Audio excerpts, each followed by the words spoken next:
We started off as Titans, and now we're the Jets.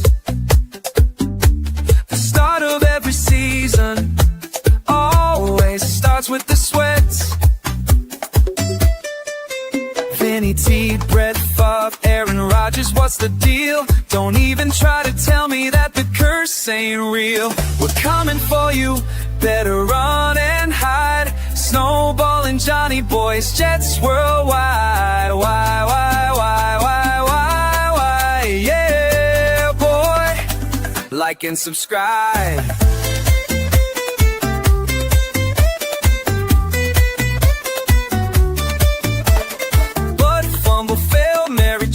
Fitzpatrick, the end of every season is always tragic.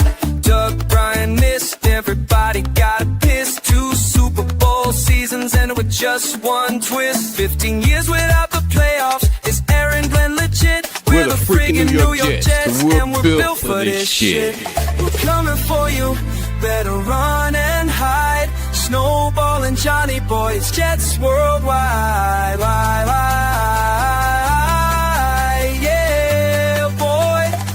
Like and subscribe.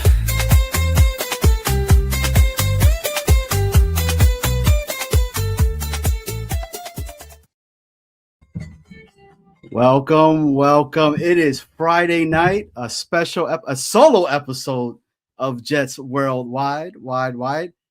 Big shout out to my co-host, Mr. Snowball. He is currently on the beach enjoying the beautiful sun rays while I am pretty much dressed up, fully layered, and it is cold as anything over here. It's been raining, fog, but he's sending me pictures of him at the Polynesian Hall of Fame, him going on the Arizona, checking it out, and I'm just here like, awesome, thanks, but he's having a great time.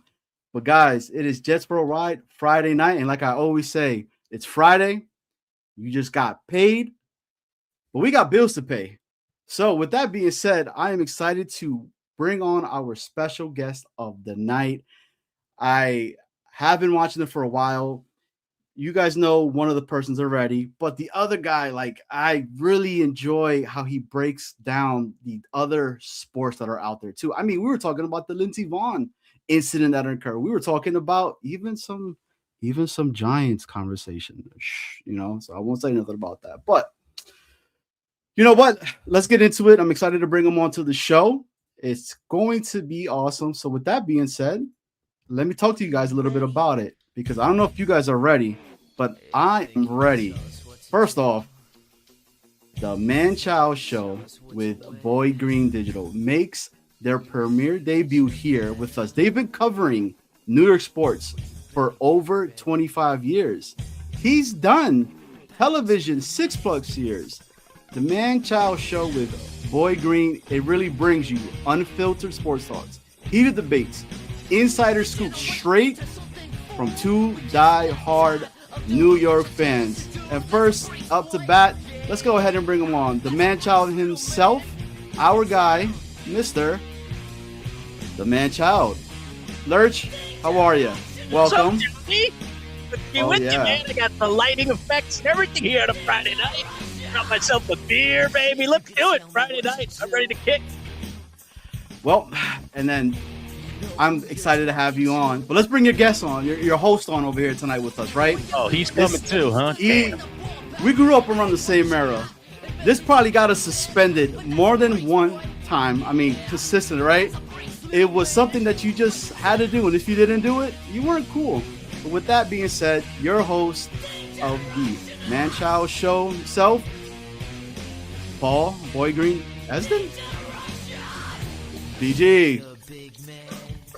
Let's go, baby! The DX theme. All right. You're right. A lot of principal sit-downs when I told the teacher, hey, teach, yeah, I've got 2 words for you. Shotgun! And then the crotch chop that normally got us sent to the principal's office immediately. So we got a Friday night, DX. Look at this group. We've got a great faction here on JWW. Thanks for having us. Hey, Johnny, before you start asking the questions, let me ask one of you. I love the open there. That was pretty cool. So who put that together? Who's got the vocals on that? Tell me a little bit about that open. So I'm going to have to go ahead and give a lot of love. First off, you saw that really cool, YouTube post that we had that was talking about the show and everything. So first off, Snowball is the artist. He is the artiste of the group, right? None of this works without Snowball. But he left. He was on a plane. He was drinking some Mai Tais on a beach. I was panicking. I had no idea. So I give a call to my guy, Macho. I'm like, hey, Macho, bro, are you busy right now? He's like, I'm kind of under the weather. I'm a little bit sick. So I call him. He hooks it all up for us. Nice. But the intro video was made by Macho. Macho killed it on there. I mean, good job. He literally listened to all the lyrics. Now, and the lyrics were written by myself and by Snowball, but mostly old Snowball. Mm-hmm. I put the mixing of the music together, and then it came in. I love bachata. I love a little bit of merengue. So putting that in there to kind of give a little bit of a twist to it to get everybody excited on a Friday night. I mean, you got your drink in your hand. I think Boy Green, I saw him. I think he had a little baby bottle somewhere over there because some Mountain Dew or something, right? Yeah, so I saw that. Some breast milk for the kids. I'm not sure what's going on over there. Hey, he's got his pint glass. Way to go, Boy Green. 100%. But with that being said, let's get into it. First off, guys, thank you so much for coming onto the show, man. And if everybody does not know, if you're living under a rock, you guys need to go over and subscribe to their show. Right over here. It's literally right there. Go give them a check. Check it out. You'll see what I'm talking about. The sports talk that's over there needs to be heard, needs to be liked, needs to be hit with the sub. And if you're watching this over here, we're over here trying to grow too at Just for Why. So please make sure you hit the like and hit the sub. But not only do they talk about sports, but they also have a really cool, I think it's a place that nobody's really dabbling in. And if you guys like Survivor, they really have a Survivor piece of it itself. So which is really, really, really cool, right? But guys, before I go into it and start talking about how you guys met, etc., talk to me, talk to the world out there. The Manchild Show, how did it all start? What was going on? What was what occurred? BG, you want me to start? Of course, it started before I was there, so please. So Paul wasn't the beginning of the Manchild Show. The Manchild Show was originally called Bud and the Manchild. Mm-hmm. I've always been the Manchild. I acquired that nickname in college at Syracuse University at the Newhouse School, where I came to study broadcasting and become a sports broadcaster. I grew up in Queens, New York. I'm a diehard Met fan, and we can get into all my fandoms. I know you see I'm a Giants fan, so sorry, all you Jet fans, but I like the Jets too. So I grew up in New York, and then I came to the Newhouse School, and then when I got out, I got a job in local television, and then after 6 years in TV, I got an opportunity to get into management on the radio side, and then my bosses asked me if I could do something on air, and so I was like, this management job kind of has taken up a lot of hours. When do you think I'm doing a show on the air or something? You know how much time it takes to prep for a show? And so I wasn't sure what to do. And then I figured if I got a partner, maybe that would work because I'd only have half as much work theoretically. I don't know if that really worked out with the partner I chose, to be honest with you. I still ended up doing a lot of the work. But he was a great partner. And my partner was a guy named Bud Poliquin, who was a local columnist for the Syracuse Post-Standard and Herald Journal, the local newspaper here in town. I figured I'd use him because he's a columnist and columnists have opinions. And so Bud and I started the show, 25 plus years ago or somewhere in that neighborhood, around 25 years ago. Thought it would probably last 6 months or a year. Neither one of us was very serious about it. Didn't think it was going to last. And I ended up hosting the show with Bud for 18 years until he finally retired.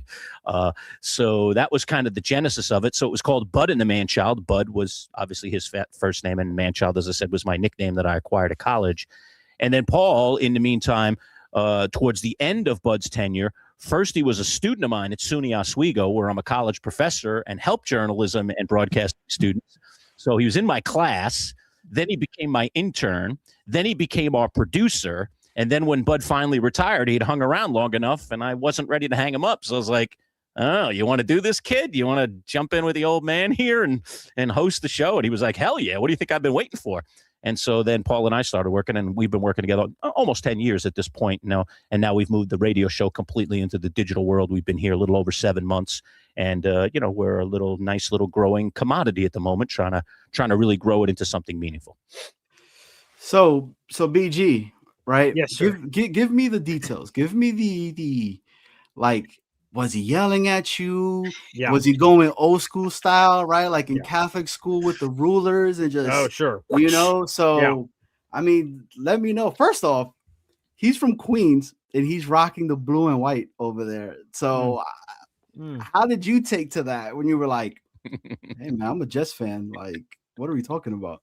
Yeah, I've said this before that my dream was to play in the NFL. So I wanted to. So that was my whole plan. Plan A, B, C, D was woohoo! I'm going to the NFL, baby. And obviously that didn't happen. If anyone saw me at the tailgate, I'm 5'3" on a slanted hill. So the calls didn't come. I enjoyed my high school career for what it was, and I enjoyed playing football, camaraderie, locker room, all that stuff. Two-a-days back in the day. We don't do that anymore, but like all of that was cool to me. I loved all of it. And when I realized, like, yikes, football isn't happening for me, I thought the next best thing was to find a path to talking about football, like a commentator or play-by-play or radio or TV or something. So I went to Cayuga Community College. They have 2 campuses, one in Fulton, New York, one in Auburn, New York. And I started off at Fulton, New York, because everyone's got to do gen ed, so I had to do all the normal basic classes that anyone did. And I heard at the Auburn campus they had like a TV and a radio station, and it's an overall smaller school, so you could get your hands on everything. I'm like, oh yeah, baby, here we go. So I dabbled in that. Ultimately, ended up transferring to SUNY Oswego for my final 2.5 years of college over there.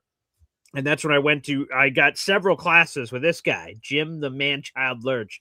Like media writing and Excuse me, it's Professor Lurch at the college. Professor Lurch, right? Yeah, there you go. That took forever, by the way, because like I was born and raised, as you guys, most of you know, in a military family. So everything is sir, ma'am. Every job I've ever done, every ma'am or sir that walks through, it's sir, ma'am. That they immediately get offended and say like, hey, man.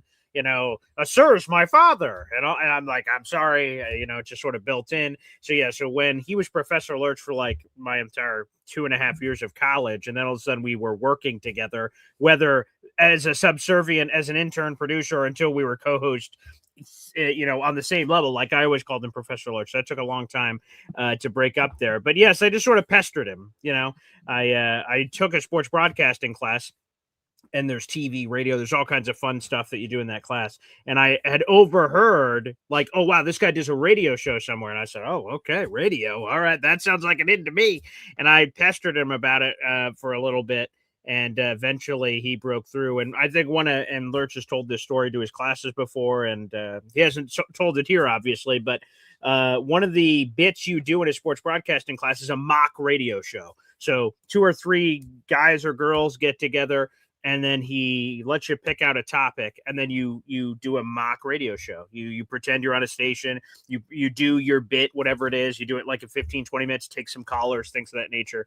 And I remember I love the NFL. I'm obviously a Jets guy, but I love the overall NFL. So I said, guys, let's dig into something here. Let's go like power rankings.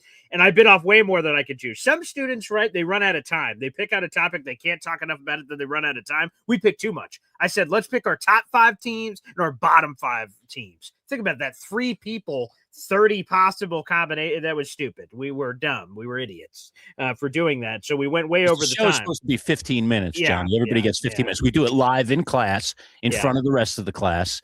And you got to work with your teammates. You get a week to prepare. You get to pick your topic. You get a week to prepare.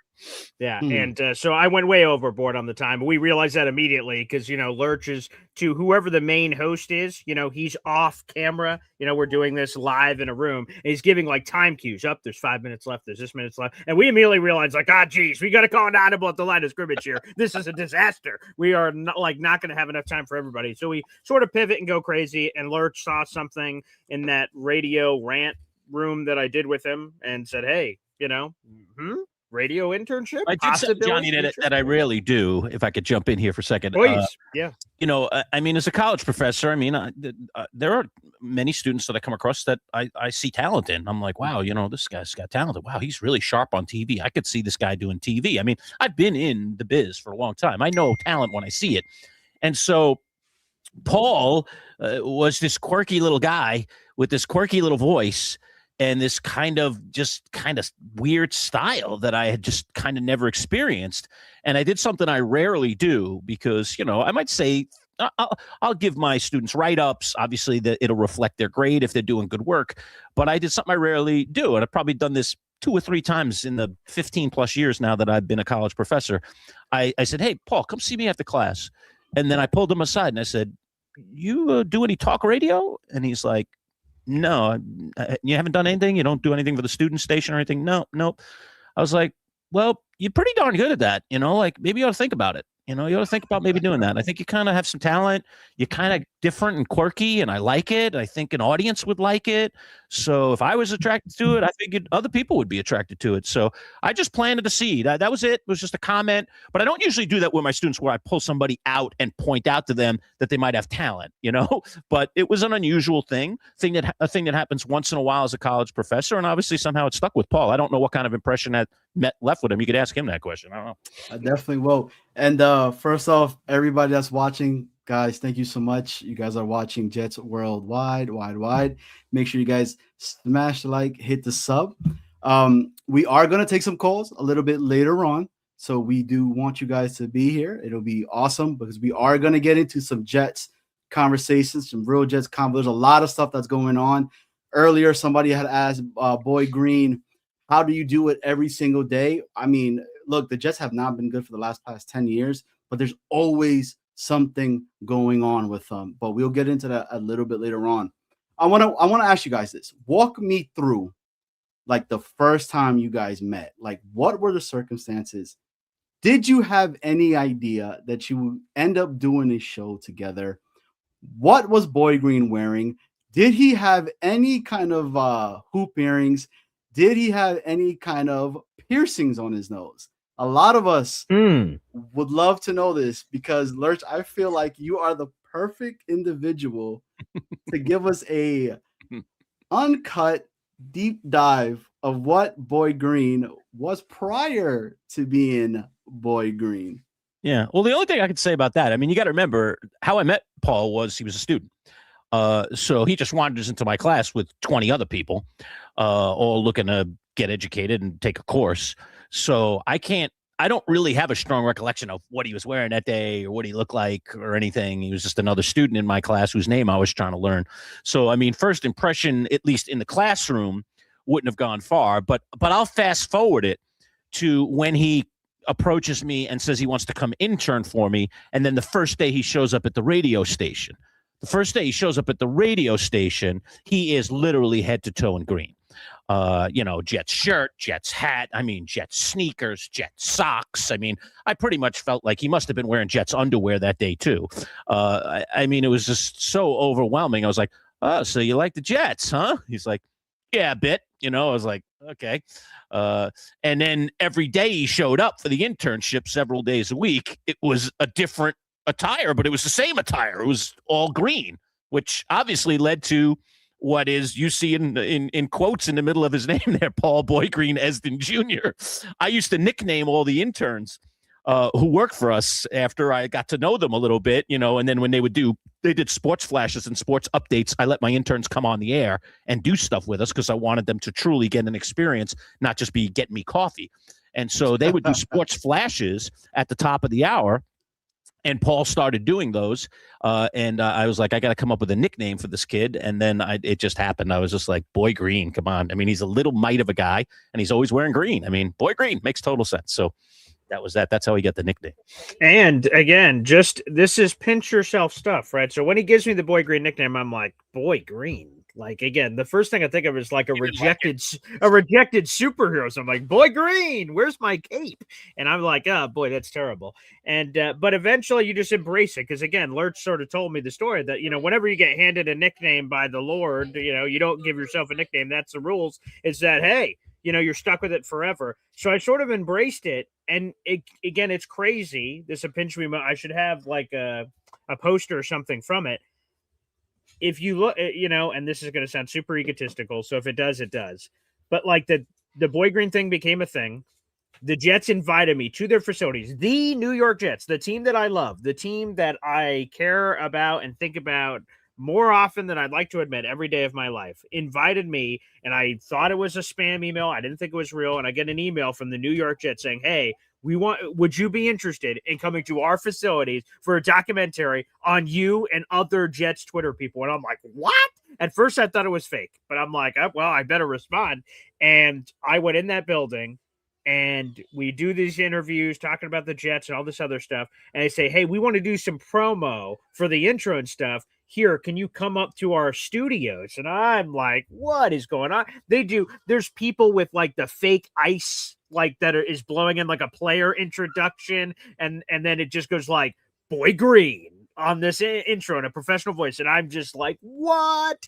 And that, who knows if that happens, if my nickname is Peanuts or something, whatever the hell my nickname is. Does everything change or happen in that way or whatever? So, you know, that's crazy. But to go back to your original question, right? So, you know, when you're applying for college classes, I didn't know Lurch from the other guy when I'm applying, when I'm just seeing names. But what us kids use in college is this website. It's called ratemyprofessor.com. And when you're figuring out teachers and stuff, this thing tells you about what they look like, how hard or easy their class is, how are they with students, their history. So this is a website that all kinds of, I don't know if, I'm sure college kids still use it, but it would tell you like, oh, like this guy's lame or loser, or oh wow, he's great, or anything and everything. So there's all this stuff on Rate My Professor, and I saw this stuff on Lurch, and like there's these written comment sections, but they're like whatever the word is, anonymous. Like it doesn't say Steve did this, it's whoever. And they said, yay, he's got a quirky voice.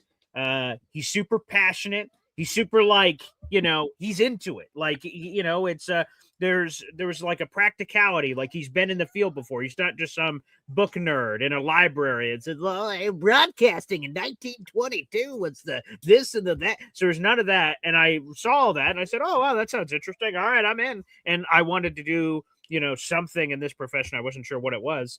So yeah, that was my first impression of him. And then the first class that, you know, I hear it. There's a little bit of Manchild in there, you know. You know, it's not the full class, but there's Manchild in there that squeaks out every once in a while. I went, oh wow, this is a guy that was on the Rate My Professor website. So that was going to be my next question. It was going to be to you, Lurch.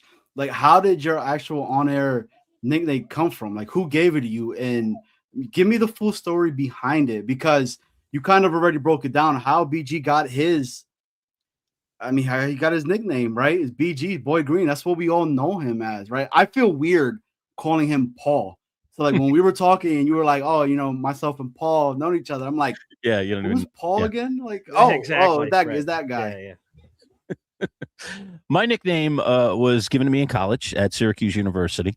I work for the student station called WAER, which is the station that the Bob Costases and the Marv Alberts and the Dick Stocktons and the Iron Eagles and the list goes on and on. You know, Tirico, you know the list. So, and that's one of many reasons why I came to Syracuse University, because it is in a lot of ways broadcaster U.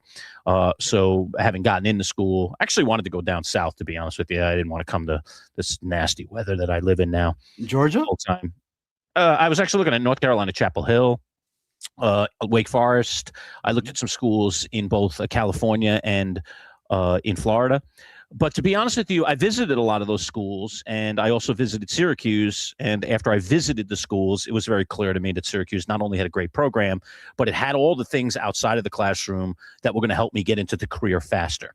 Got to remember one thing about me, Johnny. I went into the work world in New York before I went back to college. So I was in my late 20s when I returned to college to chase broadcasting. I didn't have any clue when I was in my early 20s what the heck I wanted to do. Mm-hmm. And then after working in the real world for a while and deciding what I didn't want to do, accounting, which is where I was, I decided to go back to school for broadcasting, and in particular to cover sports. And so I go from community college to Syracuse University. And so I'm working at Syracuse University for the student station, WAER. And one of the things that we would do once you're on the staff, is we do updates in the afternoons during the regular programming that was going on, like at the top and the bottom of the hour. And so you'd get your sports stories together, and then you go in the booth and you deliver like a 1 minute and 30, like a 90-second update. Well, one night I was there early evening, and I was I was writing my update and practicing it. And on Wednesday nights, this was a Wednesday night, in order to get on the air, you have to get cleared. And the way you get cleared is you meet with a guy called the personnel director. He's one of the students, and he listens to you. You come in during the week. I had to go through all this before I got on the air. At this point, I'm already on the air. You come in at like the crack of dawn in the morning, like at 6 o'clock in the morning, and you do the morning casts with the morning caster, except you don't do them on the air. You go into a recording booth, you gather the same stories, and then you record one of the updates, and then you go home. And then you bring it back on Wednesday night to be listened to, and the personnel director rips you a new one. I mean, it's the most awful thing. They like tear you apart. You screwed up this. What are you doing in that? You got to fix this. I mean, they rip you, and you go out of there with your tail between your legs every week going, oh my God, am I ever going to get on the air? And then eventually you get better and you get on the air. But it's really like a hazing kind of, it's really tough. It's very humiliating. Anyway, so I'm there, personnel night. So all these freshmen and sophomores are lined up to see the personnel director because everybody comes on that night. So there were probably about 10 guys. And so they're around this little corner, and it's a pretty narrow, like L-shaped room that the department was in, or the sports department was. And one of my buddies who was also on the staff, a guy named Rhett Lewis, Rhett is standing in the doorway. I'm reading my sportscast out loud, practicing it. And all these freshmen and sophomores, I'm not even paying much attention to them, are standing nearby waiting to see the personnel director. He looks at the scene and he goes, "Manchild." And I just kind of turn and look at him. I recognize his voice. I go, "What are you talking about, Red?" He says, "You're a man-child." I said, "What do you mean I'm a man-child? What are you talking about?" He goes, "A man among children." Because remember, I'm almost 30 years old at this point.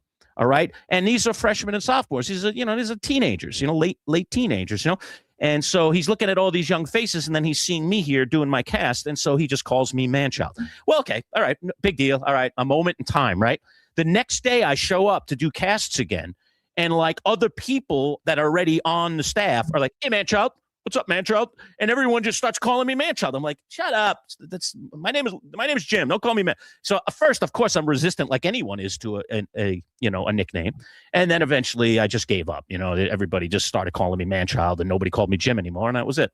So then I just took to the airwaves when I finally became a pro. After I graduated Syracuse, I stayed here in Syracuse and got a job in TV, and people call me man-child. I will just say this real quick. It's good to know that, Lurch is telling the story about doing updates and, getting ripped apart. I was with a guy on our radio station. I wasn't going to name him, but I'll name him. His name was Mike Lindsley. And, when I was – yeah, right. He's done a lot of connective tissue. I was just about to say, some people won't know him. Some people will know him. He's all over these spaces. And I was his producer. And I was his producer with a couple other people, 2 or 3 other people, and we rotated. And we did these sports updates. And this is my first time ever doing it. I learned for a day from whoever his producer was. His producer got a real TV job. So very quickly they went, "Hey, we're going to show you this for a day, and then it's you." I'm like, "Me?" I'm like, "All right." And then I do an update. I go in there and do it. And I feel pretty good about it. I'm a perfectionist. I try to do a really good job. I hope everyone does. And the update's off. And so for those who don't know, sort of breaking the fourth wall here, you do an update, you come on, you do your update, they pod your mic down, you come off the update, then an intro plays for a couple minutes or highlights or something. So there's a period of time where the host can talk to you, take off the headset and talk to you immediately about what you just did. Right.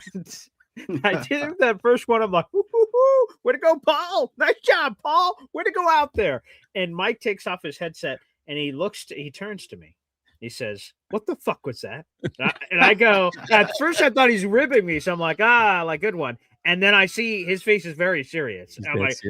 I'm like, oh no. He's like, "Let me see that thing." And I'm like, "Sure." Here's my cast. Here's my written copy. And he like pulls out a pen and starts going, pow, pow, pow, pow. He's like, "What is this? What is this transition? Why do you even have the story in here? Have you ever heard of stacking? Did you go to school for this?" And I was just like, huppita. And he went, "Hey, why don't you fix this? Try to put some effort in and I'll see you in hour 2. And then get out." And I got out and I tail tucked between my legs, went to the cubicle, went, "Am I built for this? Aaron Glam, am I built for this blank?" Oh boy. I hear that. School of Hard Knocks, man. Yeah, 100%. So it wasn't just a one-time thing. He would do that for like weeks and weeks and weeks and weeks. And, being in a military family of hard discipline and stuff and where the whip is cracked, I didn't give up. It made me question my entire path in this industry.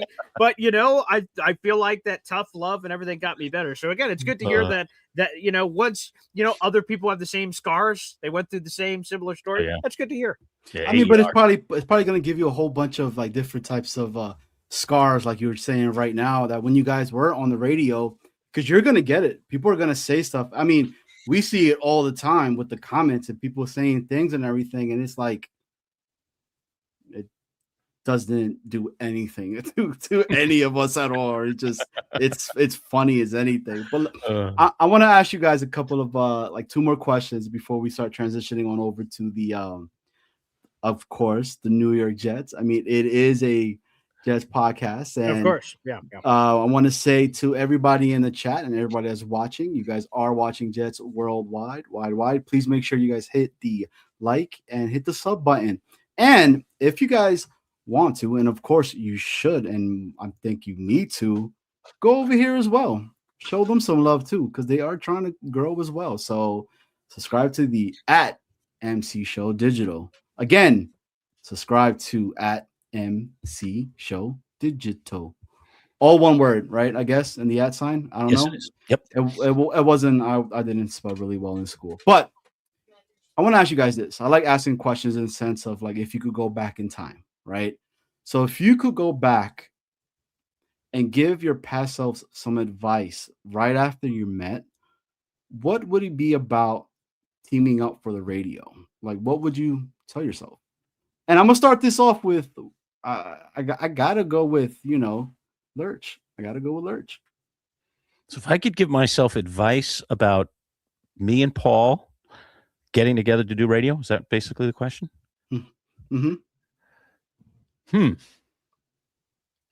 Well, here's an interesting little story. So I tell you, I work with my partner Bud Poliquin for 18 years, and so Bud steps away. And I say to Paul, okay, we're starting together on Monday. Bud, wraps it up on a Friday. Okay, well, come in early Monday. Let's talk about what we're going to do on the show. Do a little pre-production meeting. Yada yada yada. Paul is turning red, by the way. I just want to let you know that, because I know where this story is going. But go ahead. So I say to him, I go, look, I've been doing this 18 years with Bud. Look, it's going to be different, and I'm not even quite sure how this is going to go. Because Bud, you have to remember, my partner Bud Poliquin is, 10 years older than me. He is a guy who's traveled the world. He had one-on-one interviews with Mickey Mantle, Muhammad Ali, Jim Brown on his veranda in California, in Hollywood. I mean, he's traveled the world. He's covered 5 or 6 Olympic Games. He's Super Bowls, Final Fours. He's a dozen Super Bowls, Final Fours. No big deal. Yeah, right. He was, I mean, I have a nice history, but compared to Bud, I'm a laugh. I mean, I'm laughable, in terms of where he's traveled, who he's spoken to. And so always working with Bud, number one, he's a newspaper guy, so he had no radio skills whatsoever. And number two, I always kind of deferred to him in a lot of ways because it was the right thing to do. I really felt like when I hosted the show with Bud, my job was to make Bud look good. It wasn't about me. It never was about me. As a matter of fact, I found out very, very quickly the only way the show could succeed is if I did everything I could as a competent host to make him look good and to get him to tell all these amazing stories about all these amazing things that he had done in sports. That was going to be the success of the show. It also turned out to be that we very different personality-wise, and we used to, really, really rib each other in a big, big way. Or really, it was mostly me ribbing him. So the show had a very distinct personality, and I had a very distinct role. And now Paul comes into the fold, and now Paul is half my age, okay, at this point. All right. That's changed since then. He's not half my age anymore. The funny thing is that it doubles when you're coming from the other end. It's pretty cool. So I've actually gotten younger somehow in working with Paul. Congratulations. Even true. But anyway, so now Paul's in the fold. And I say to Paul on day one, I got an idea here, Paul. I think I'm going to try this. I was like, so Bud's out the door. The dynamic's going to change here a little bit. I can't treat you like I treated Bud because you won't last a week because I used to abuse the crap out of Bud, and Paul wasn't going to like that. Luckily, Bud had the thickest skin of any human being I've ever worked with, which was wonderful. I could say anything to him on the air. We never, in 18 years, Johnny, never had a fight on the air, off the air, anywhere. He never took anything I said about him personally, and literally on the air, I'd be like, that is the dumbest thing I've ever heard. That is the stupidest opinion ever in the history of mankind. Let me tell you 5 reasons why you shouldn't let that come out of your mouth. Like, I would scream at him, and he never blinked. It was amazing. So now Paul's there. And I say to Paul this first day, Paul, I got an idea. I've sat in this host chair and pushed all the buttons and fired all the commercials and the music beds and everything. I've been the host. I think maybe the way that it works for me and you is I go over to Bud's chair and I sit on the other side and you push all the buttons, and then I become kind of more of Bud's character because I'm the grizzled veteran now, and you're kind of the neophyte. So let's try that. So the first day of the show, Monday morning, that Monday, we do the show that way. And literally for the entire 2 hours that we're doing the show, I am squirming in my seat. I'm so uncomfortable.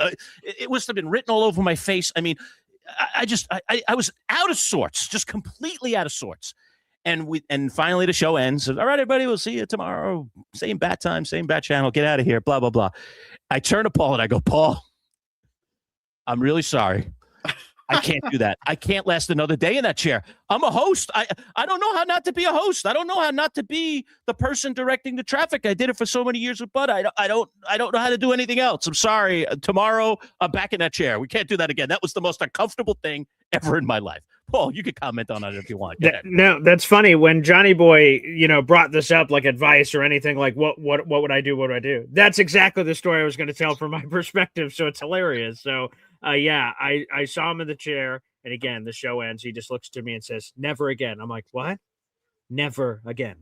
Like, we will never speak of this. This never happened. We're switching back to the original scene. In a life that never happened. Yeah. And then forever, he has pressed all the buttons and done all that. Did that bother you, Paul? Did that bother you? I mean, I never asked you this, so did that bother you that I couldn't sit in that chair? Did you think that it was working that day? I never asked you. I just. And this is a Jets Worldwide exclusive. Never aired before or anything at all. Okay, I've never asked him that question. Yeah. I could read it all over your face that you were uncomfortable the entire time. Squirming. It was clear physically. When you say squirming, you think like in your mind, I'm squirming between these two things. He was literally just every break, everything. Like, and I don't know if it was like any mistake I was making, which is possible, right? Having the right level here or there, or breaks or anything. It could have been, but like, no. So like, I could physically see him squirming. I could see him just like as things were happening. Because again, the person that normally is pressing the buttons and sitting in, relatively speaking, this isn't always true. When I was at ESPN Radio, I was the board operator, button presser, but I passed to other people, so I didn't say anything unless it was my thing. I'm just bringing people up and queuing people and going, you're up, here's soundbite. So like, it's not always the case that the board operator is also literally the host. But in the host chair, you control the button. So I'm potting myself up, getting ready. I'm getting ready to set lurch up. I'm getting ready off of breaks and things. But no, I could sense the entire time that he was incredibly uncomfortable. I I assumed it was from a guy that had sat in that chair for 18 years and it's his second home. He's probably spent more time, quite frankly, at that studio than he has with his family and at home. I was just going to say, just to jump in for a minute, Yeah. I think sometimes, Johnny, when you do something for 18 years, and I was literally sitting in the same studio in the same chair for 18 years, just sitting in a different chair and looking in a different direction and looking at a different wall, honestly really bothered me. Like, I was so comfortable just in that chair, looking in that direction and being able to think and process. And now you move me into a different chair, and now I can't push the buttons, and I can't look at what I would normally look at. It just freaked me out. It was the weirdest thing. I can't even explain it. Can't even explain it. Boy, I'm going to have to ask you, right? This chair that had him like just, squiggling the whole nine. Yeah. Did you ever sit in that chair after he was not there? I did. It's funny. So in our studios, whether it was ESPN or the Score 1260, where we're at most recently before we went full digital, is there? I'm trying to you picture the room here. There's a seat for whoever's pressing the buttons at the board. There's a direct seat across, so you'd be making eye contact with the person in the opposite seat. Which is where correct. And then there was a third seat that was sort of in the middle of them, but not literally in the middle, like in between their vision, like maybe 2 or 3 feet out. So it's person, and then this person. I always felt more comfortable being in my third seat. And I don't know if this was a literal thing or a mind game thing. When everyone made their decisions, Bud Poliquin wanted to reimagine his life. He doesn't like the word retire. When he wanted to reimagine his life and leave the radio, and then I was set to quote unquote replace him, right? In the paper, Paul Esden replaces Syracuse legend, blah, blah, blah. I knew from the get-go I couldn't replace him. That if Lurch wanted to do the same exact show and I had to fill in the Bud Poliquin role, I would have failed miserably. I have not been through a million Super Bowls. I've not been to these things. And I hoped that some of the things I brought to the table would evolve the show in different ways. For instance, I'm a fantasy football fan. When it was Lurch and Bud, they weren't talking fantasy football. So, that was something I brought to the table that I liked a lot. And I knew Lurch had dabbled in the past, so maybe that could be a way for the show to evolve. So I give Lurch a lot of credit for being willing to adapt, that he didn't try to force square peg into round hole of making me Bud Poliquin. He allowed the show to evolve, and that was fun to me. Fantasy football, obviously a lot of NFL talk. He tried the same thing Lurch just said for Bud. He plays to the strengths. You're the point guard in the seat. He had to just be a point guard with a new team. Lurch just got traded to a new team. And now he had a different guy he was passing the ball to. And if he passed it the same way to Bud Poliquin, he just drilled the popcorn selling guy in the stand. So he had to adjust the speed of the pass. What kind of passes, what kind of plays are we running, and things of that nature. So, no, I did not sit in that seat. I don't think I ever sat in that seat, to be honest with you. Even when, Lurch would be out and I'm hosting the show solo or I have a guest host in, I never sat in that seat. I sat in other seats. So again, was that a mental thing of literally not trying to replace Bud, or that's his sanctuary, that's his shrine over there for everything he's done? I'm not sure if that was a subconscious thing, but no, I never sat in that seat. So you got JT. That is first and foremost, everybody in the chat, guys, thank you so much for coming on. But JT says it makes tons of sense. Whenever I accept a new position at a job and I'm in a different room or side of the room, it just feels weird. Yeah, completely. And to everybody that's watching right now, is Jets Worldwide. Thank you guys for watching the show. Please make sure you guys hit the like and hit the sub. And again, we are going to take calls. We're going to get into it in a moment. But as of right now, I am learning a lot about Boyd Green and a lot about Lurch. And I do have to ask this. So we do have a question from our guy, Dano. And I mean, can I get in the gang? I mean, we're talking about nicknames, right? Lurch. For you, which name would you Don Johnny Boy with? Oh, that's a good one. I got to get to know you a little bit better, I don't just throw out a nickname just because of the way a person looks or what they wear. It always, to me, when I come up with a nickname, it's attached to something unique about the person. I mean, think of the kids in your neighborhoods. I mean, I grew up in a neighborhood in Queens. Same. I could roll into my New York accent if you want. You know exactly where I came from. I just go right back into New York, and it's exactly the way I sounded when I was down there. And this is the way my family talks to me. It's just unbelievable how I can just go right back into my New York accent. But now I've been in Central New York longer than I've been in New York, and so I don't have that accent anymore, only on a few words here or there. But yeah, so I have to get to know somebody before I can bestow a nickname on them. So Johnny, I'll be happy to give you a nickname, but we got to get to know each other a little bit better because I just don't want to give you a nickname just in a flippant way. It should fit, the shoe needs to fit. And I would say this, that the thing I like about Lurch is he takes great pride in these nicknames. Like the thing that he told me about is the nickname we bestow upon you, you're stuck with for life. And I'm like, well, I'm glad he doesn't like look me over for 3 seconds, goes, you're one of these. And I'm like, geez. Okay, here we go. I don't know. Hey, that's you. Yeah, right. Exactly. I don't know. Did it take him 2 weeks, 3 weeks, a month? I'm not sure how long it took him to come up with the nickname that ultimately. Let's see. There you go.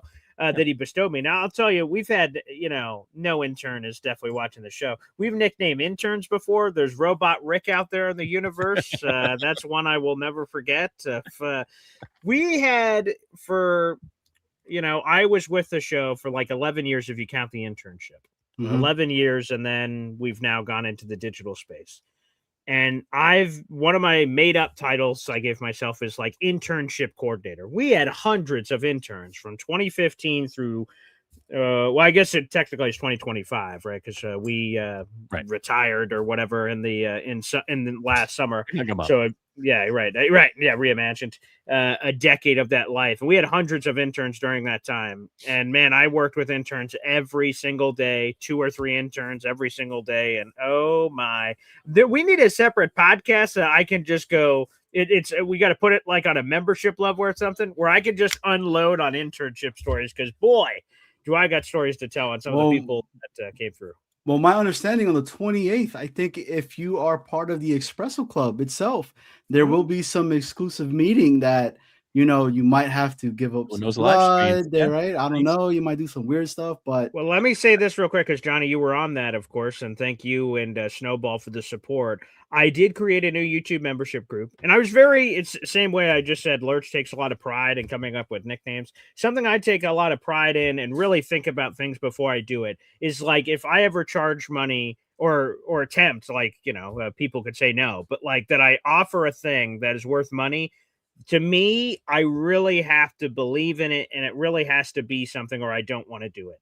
And I've had the $2.99 Boy Green Coffee Club thing forever. I wanted it affordable. I wanted it available to anyone in the universe that, if you could find $3 in your couch cushion and you halfway thought the show was decent and you wanted to support that way, that'd be a cool way. And the more I thought about it, I'm like, how can I give back? And we've done a few, I was about to say a few. We've done one tailgate together, Johnny, where you were at it. That was a couple of years ago. So we'll have to have you back for the one we're going to be doing this year.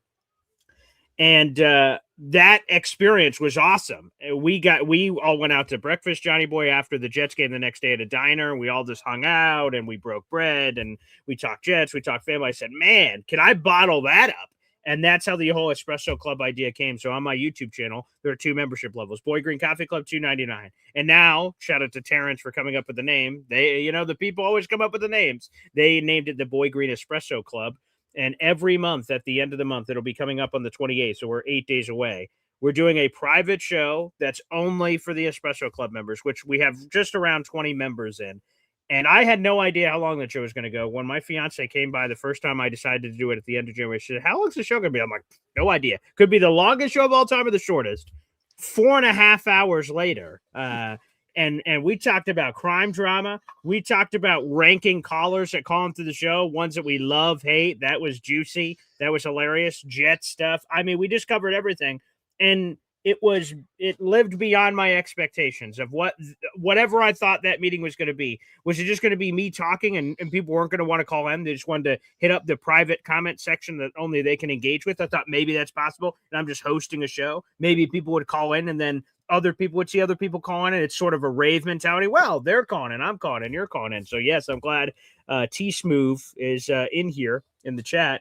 And that was cool. So it was 4 bleeping hours. So I can't wait to see what the 28th brings. It's cool once a month, and it's cool for the fans. And I'm glad so many people have resonated with it. And it gives people an opportunity. Johnny, you met one of the people in there, Jet 71. He is a West Coast listener of the show. Shout out It to is Jeff 31. 4:30. Yeah, it's 4:30 in the morning when he's tuning into these shows. The nighttime espresso club meeting gave him a chance to interact in a way he never has, and he called in for the first time ever. And he was really jazzed about the idea. And I'm like, great. I'm glad that it hit for so many people. So hopefully it's opened up a lot of opportunities for other people. And hell, more people join the Boy Green Espresso Club and join the next meeting. It'll be on the 28th. Hey Lurch, I have to I'm gonna have to, guys, since we've been talking about the nicknames, how you guys met, and then before I transition on over to some Jets talk, because I know that's what everybody wants to talk. Everybody's foaming at the mouth, ready to talk some gangrene. The nickname Johnny Boy, right? So very similar to you, Lurch. Like I grew up around the neighborhood, right? So, but I was always with my pops, and my pops was an athlete. My father played sports, right? So I was always with him. And that's why I love sports. And everybody used to be like, hey, that's Johnny's boy, right? Oh, look, that's Johnny's boy, or Johnny Chiquito in Espanol in Spanish, right? Which means little Johnny. So Johnny's boy. That nickname, people would hear it. Oh, that's Johnny's boy. That's Johnny's boy. That's Johnny's boy. Then all of my friends growing up, right, started calling me Johnny Boy. Right. And the name has stuck since. So this name has been Johnny Boy forever. And I mean, if anybody knows the name Johnny Boy, especially around in the Queens area, right? If you know what I'm talking about, it has a little bit of some significance towards it too. So I was like, oh man, this is kind of cool. Like having this little, Johnny Boy and the ties that it has and everything. But my father's name is Johnny. And they say, hey, that's Johnny Boy. So that's how I don't think I've ever heard that story. So Johnny, thanks for sharing it. And now you did when you develop a nickname and it's synonymous, you jump in other YouTube chats. If other people are talking about Johnny Boy, we all know who they're talking about. It's you. Or Boy now, Green, what is your first name? Is your first name also Johnny or not? It's John Johnny. Yep, okay, you are John Jr. Okay, all right. Okay. Yep. Well, yeah, that would have been worse, right? His name's Steve and Yeah, he's Johnny Boy. Yeah, that'd be very confusing. Could be though. I mean, that can happen. I mean, possible, sure. Based on the genesis of that name, it could have been 100%. Well, as everybody knows, this is a Jets podcast. We talk all Jets here, 24/7. People ask, Boy Green, how do you get so much content every single day? Because we're the New York Jets, and it's what happens when you're in the New York market, and it's a market that is constant. We want it as of yesterday. So everybody watching, this is Jets Worldwide, wide. Please make sure you guys hit the sub, hit the like, and go show love to our guy at MC Show Digital, as well as Boy Green Daily, 7:30 a.m. every single time, clockwork. Okay, if it's 7:29 and I don't hear that the drums that start popping on there, something's wrong. Like I'm like, what's going on? But let's get into it. So there's a lot of stuff going on right now with the New York Jets. The Jets right now is 10 years of losing seasons, 15 years no playoffs. People were saying, fire this guy, fire that guy. You know what? I'm just gonna fire 9 people and say the hell with it, right? And let's just start all over. But to get some people that start coming in. But one of the blaring needs that I still feel like is quarterback, right? And I mean, the Jets are having a glaring need at quarterback, especially after the cycle of all 3 starters in 2025. So let me ask you this, Lurch, right? Do you see them targeting a veteran bridge option like a Kirk Cousins? Even this name, Daniel Jones, ties with you, right? Of course.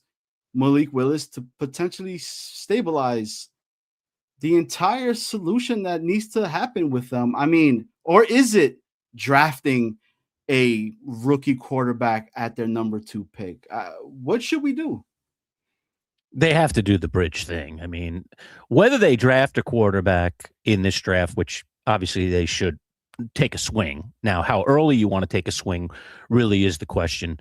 But they have to take. If Aaron Glenn wants to keep his job, he has to put a quarterback on the field, and he's not going to get that in the draft unless they make a trade for Mendoza.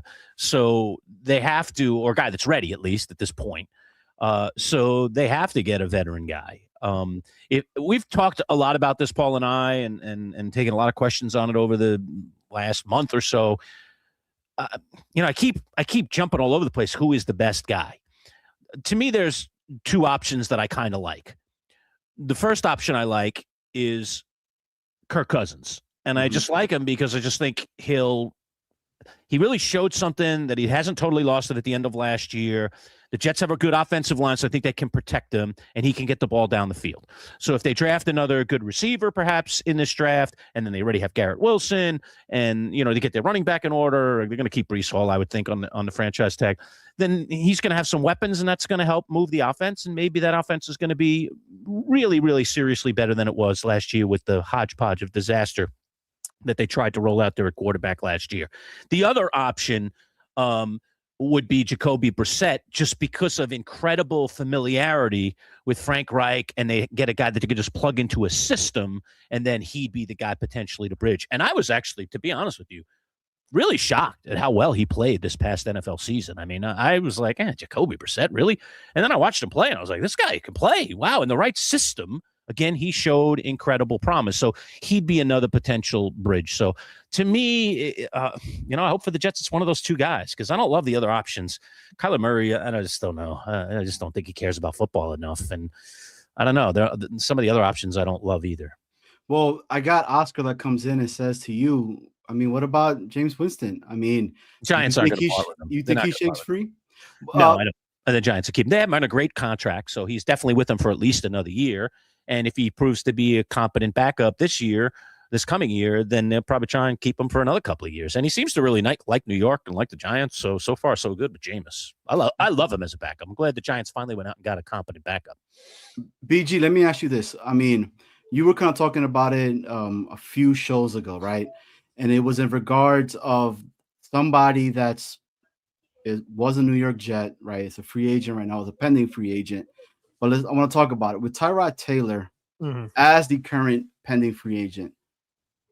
Do you have any interest in re-signing him? And how aggressive should the Jets be in pursuing other experienced backups, potentially like a Marcus Mariota, to mentor a young quarterback if we end up picking up a Drew Allar, Nussmeier, one of these guys that could potentially be there, right? Or even like a Carson Wentz. So your thoughts?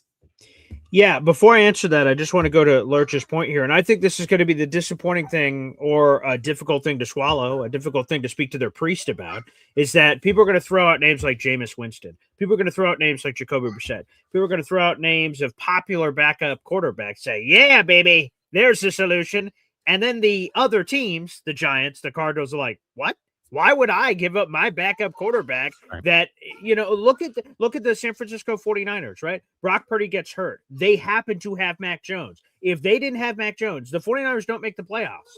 They would have had Adrian Martinez, with all due respect to Jets Nation here. I'm so sorry. I don't believe Adrian Martinez would have had the same impact as Mac Jones. So I think that's a constant reminder to everyone in the league how important a backup quarterback is. So unless the Jets overpay the Giants or the 49ers, I just brought up Mac Jones, or some of these guys out there, I think it is going to be difficult to pry some of these quality backups away. Now, there are exceptions. Again, Tanner McKee is in the last year of his deal. The Eagles have paid Jalen Hurts $250 million.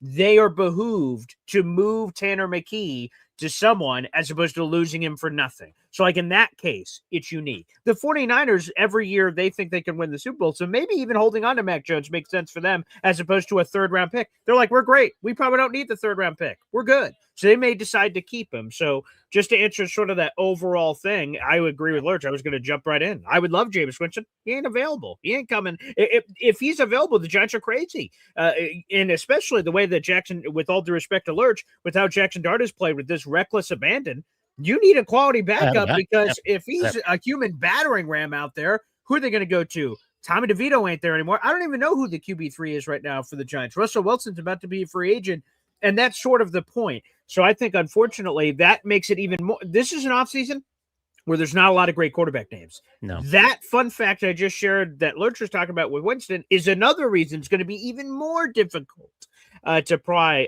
one of these names. But to answer your question about Tyrod Taylor, again, Tyrod, just as he is, with all due respect, I'm ready to move on. He's made of glass. He seems like a great teammate by all accounts, and that's why he's lasted for so long. I think that's part of it. Part of it is, of course, you need to know how to play the position. But the other part of it is not being a jerk, right? Yeah. That teams want you as a backup. Anyone can hold the clipboard. You need the right guy that has the right mentality, that embraces that role. And when his number is called upon, he steps up. And when his number is no longer called upon, he quietly goes in the background and is a professional quarterback. And I think Tyrod's done that for a long time. He is the how-to guide of how to last in the league for 20 years and make a lot of money doing it. And he deserves a lot of love.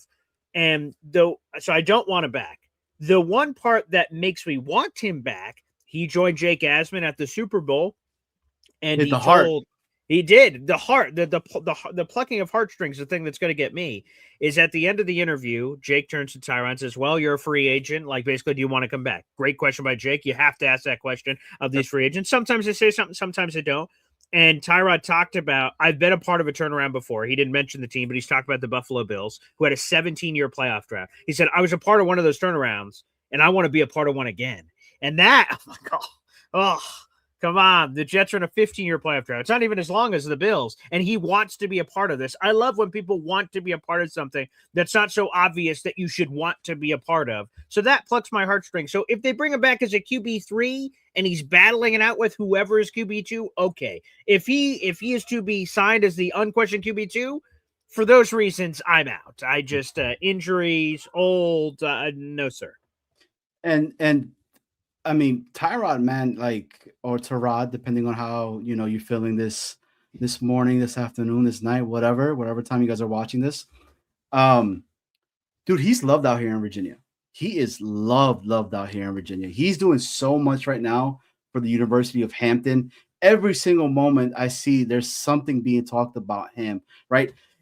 If you guys like hip hop like I do, right? The Clips just had a brand new album that just came out, and they made a music video that was in Virginia. It was shot, and they had Tyrod Day, right? Do you know what jersey he had Tyrod wearing and his father wearing, or his uncle, I think, was there?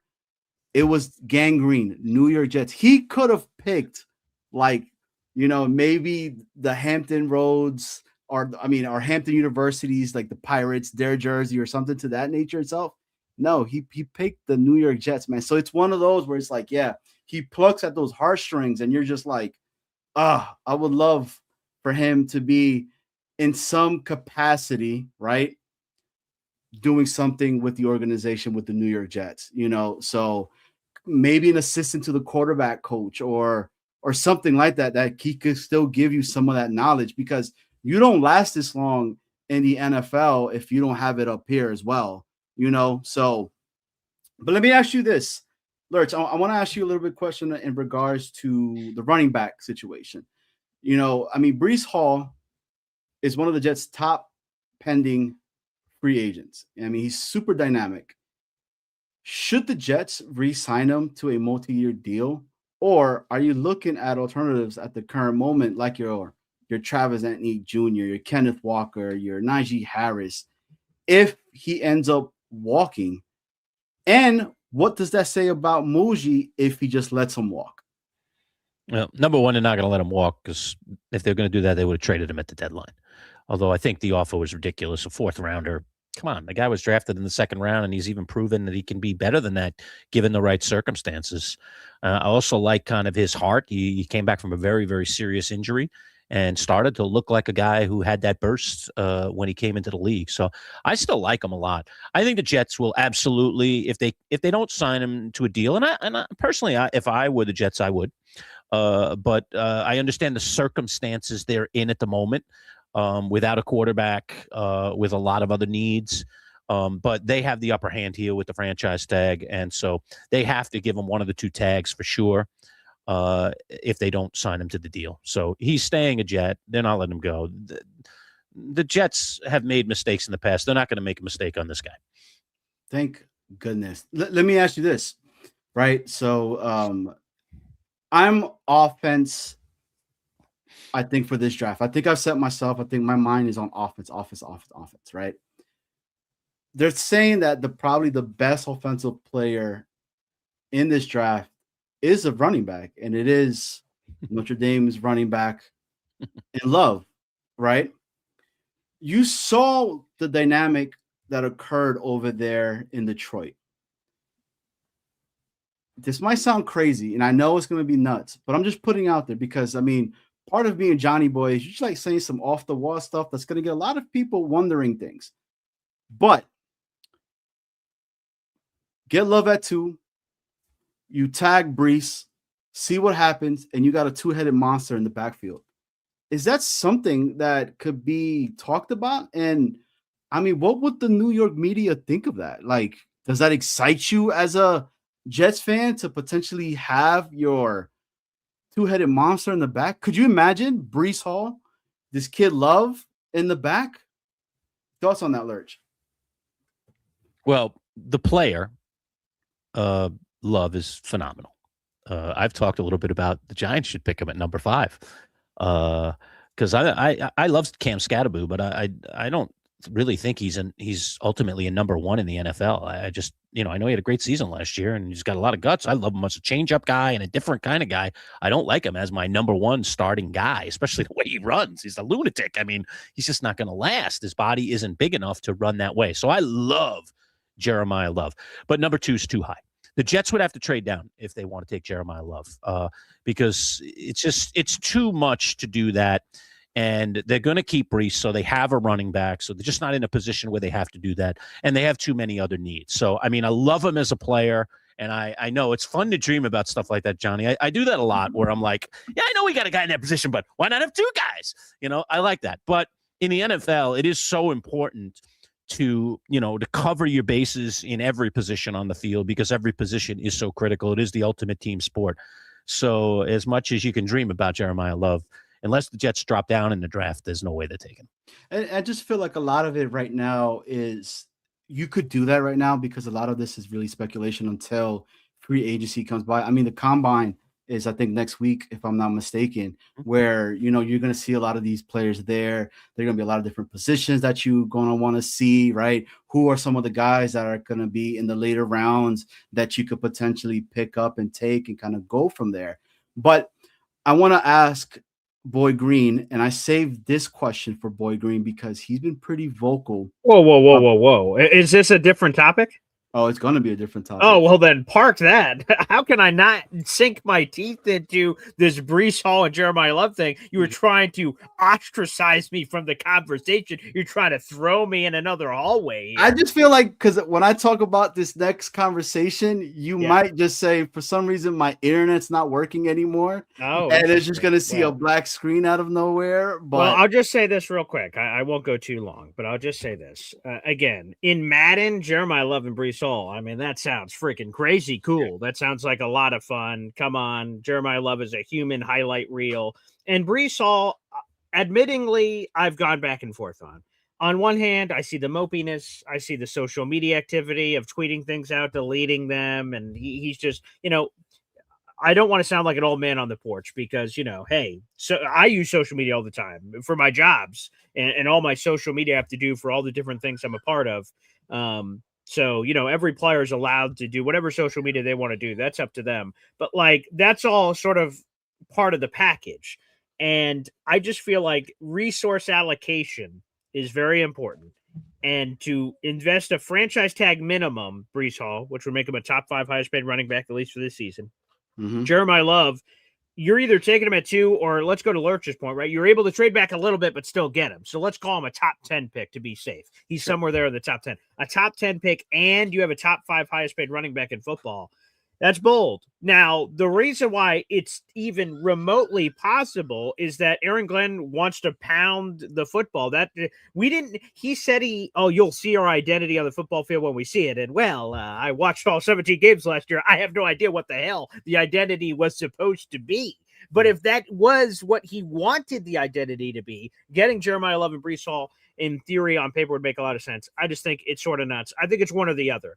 I think you can tag Brees Hall, and again, I agree with Lurch. I've yelled about this. I'm tagging Brees Hall no matter what. And we could talk about trading him. We could talk about keeping him, but I'm tagging him so I hold the control. And if you tag and trade him and then make an aggressive move for Jeremiah Love, you can make a lot of sense about that possible path. But to be honest, I think if you're trying to find that second guy to, let's say you tag and trade Brees Hall and you have Jeremiah Love, his other teammate? What if you just took both Notre Dame running backs? Jadarian Price, he's used to being the RB2 to Jeremiah Love. Why don't you take both? Or go to free agency. Apparently, the Lions are interested in trading David Montgomery.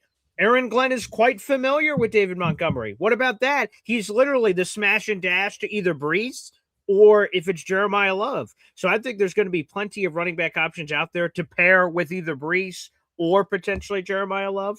But no, how could I not sink my teeth into that when you throw that one over to Lurch? And well, what am I getting over here? But go ahead. What's your other question? All right, Johnny boy. There's Johnny's boy. All right, Johnny boy, what do you have?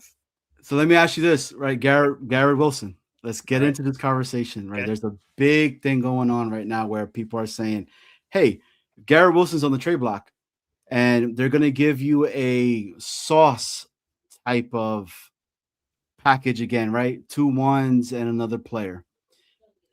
Would you do it? I'll go through a tunnel. See it. Especially now after, Frank Reich coming out and talking about the usage and how special Garrett Wilson's going to be in this offense itself. I mean, do you take it, or do you still keep Garrett Wilson and continue to keep growing with him? I know what you're trying to do with me, Johnny boy. You're trying to gaslight me. You're trying to light me up. You're trying to get me to yell and go all over the place. And I'm a calm guy. I don't like to yell. I don't like to get all crazy. But that's the stupidest thing I've ever heard. Anyone who says trading Garrett Wilson and Alon is part of that insane mob out there in the universe are silly. Garrett Wilson is a transcendent player for the New York Jets. When the ship is a-rocking, we're out in the waters, it's stormy, it's choppy, and we're looking at each other, and we're like, all right, boys, we're either going to stay on this boat and try to save it, or we're going to dive off and be selfish and save ourselves. We look around, and every once in a while, I got to look at someone on the boat and say, you're my guy. We're gonna ride or die with this. Garrett Wilson is one of the first people on this boat that I am choosing to ride or die with. We're either going down together or we're going to ride to salvation. I am not getting rid of Garrett Wilson. I've heard the slander in the streets. He's a 1B receiver. He's a wide receiver 3 was mentioned on my show. Disgusting. He's outside the top 20 receivers. You people are sick. You people are nuts. Okay. The Jets haven't had a quarterback, obviously, in like ever, but specifically like the last 15 years, they've had terrible quarterback play. Despite that, Garrett Wilson, through his first 3 seasons in the NFL, 80 plus catches, 1,000 yards every year. Last year, of course, that streak unfortunately was broken. He missed 10 games, the first 10 games missed of his career.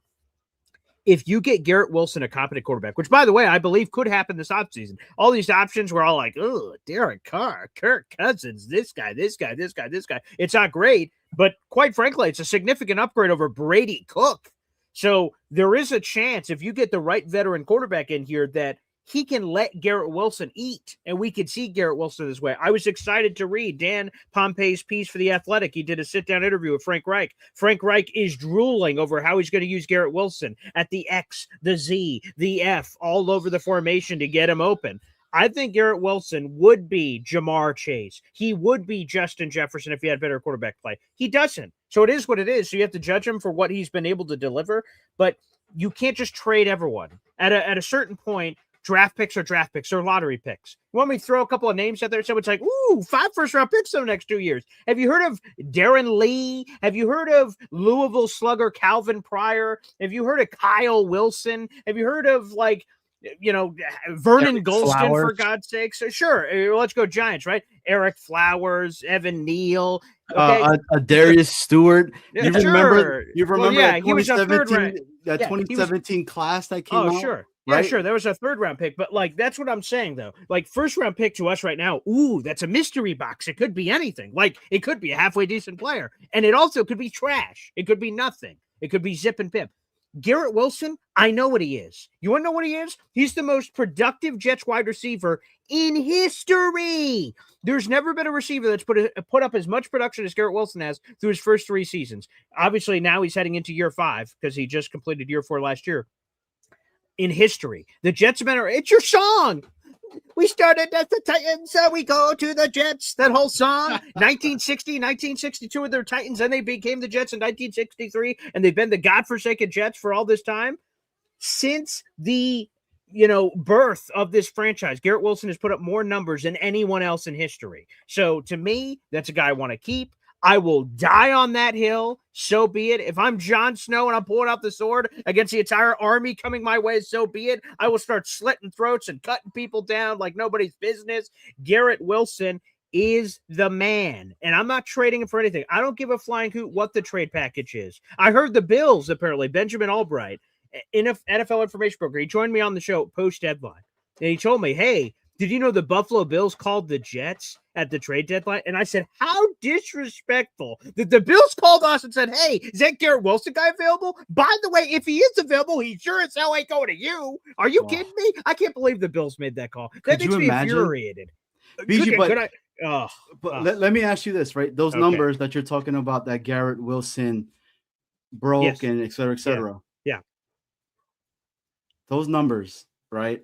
Sure. Are there like Jet standard numbers? Sure, you could totally say that. Okay, that's but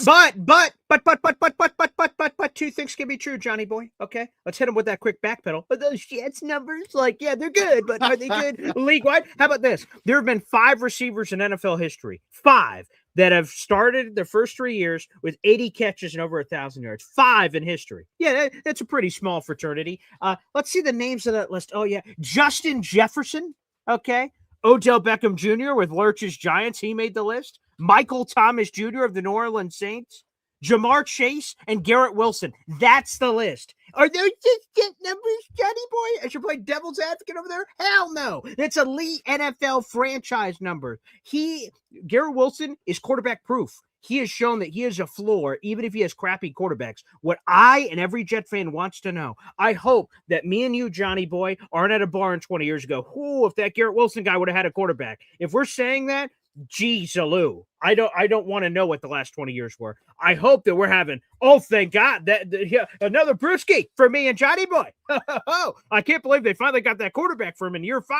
That's what I'm hoping the conversation is, so we can see it. I don't want to have a what if conversation. What could he have been if we got this quarterback? Let's see it. And if I'm wrong, so be it. I will meet you guys at the altars and the statues and the everything and the ritual animal sacrifice and whatever else you guys want. If Garrett Wilson stinks with the superstar quarterback, but I don't think that's going to happen. Hey, Lurch, so you know what button now to push for Boy Green, right? No. So anytime you're on the show, you just talk about Garrett Wilson, talking about trading him. That's all it takes. I pretty much agree with him, though. I mean, it'd be crazy to let him go. He's a terrific receiver. I would die to have him on my team.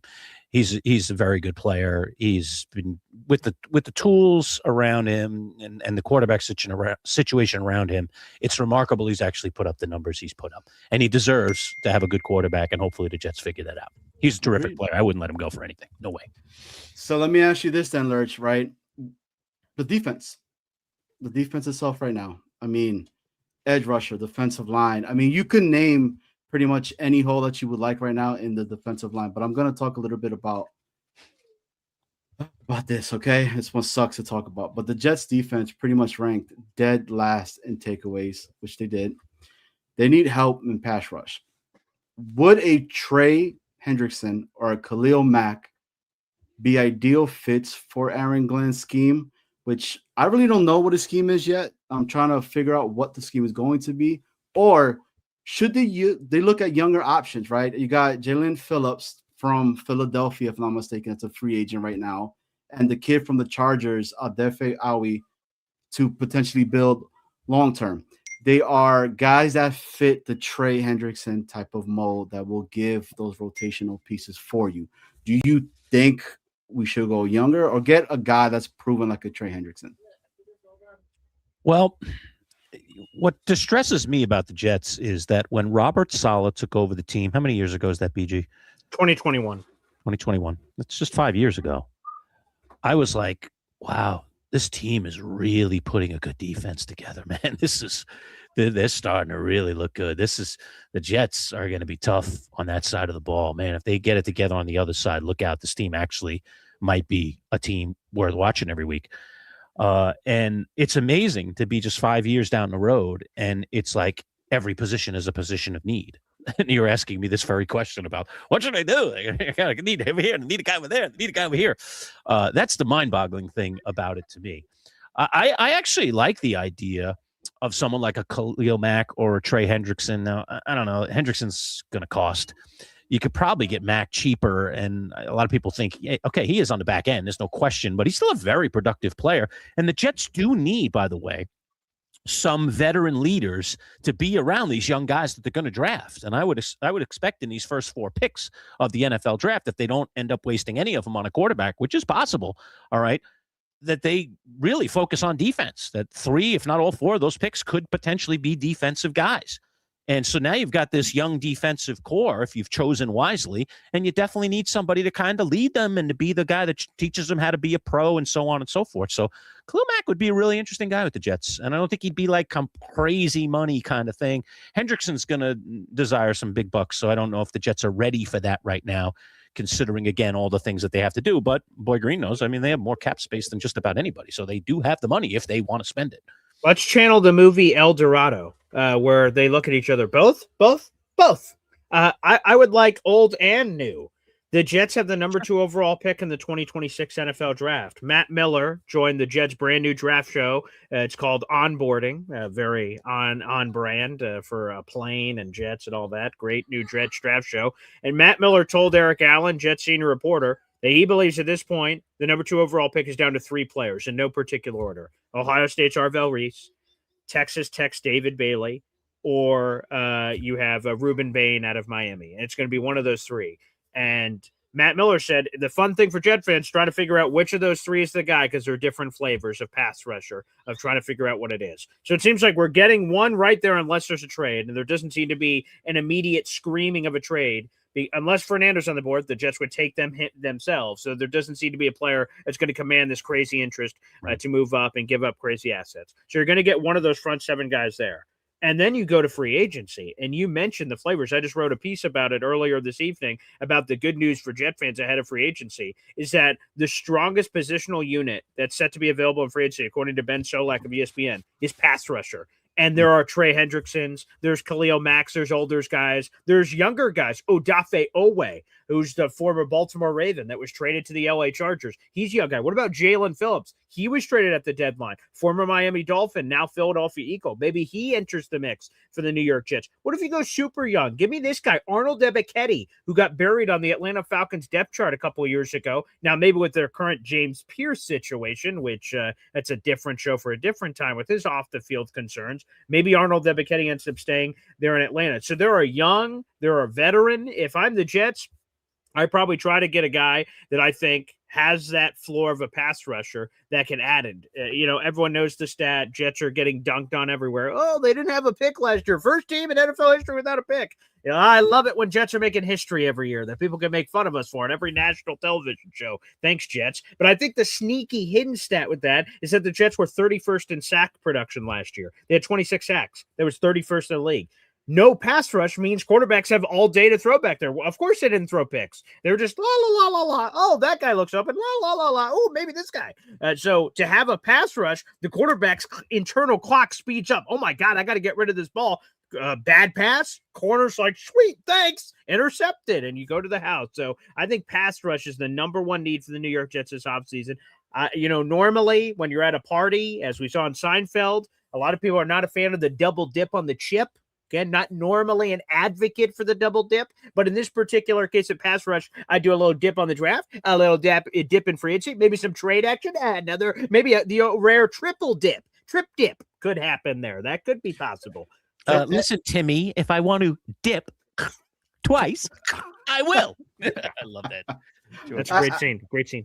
I say all of this because it's like in free agency, there's a lot of players that are out there, and it's not being talked about enough. I think a lot of, at least in our fan base itself, we're kind of skipping, right, free agency, and we're trying to put all of our freaking eggs into the one basket, which is the NFL draft, because we can't pay for this, we can't pay for that, we can't pay for this. Oh, it's about the future and all of that. But you're getting guys that are potentially super young. They're already proven. I've always said guys that are coming out of the draft, it's a roll of the dice.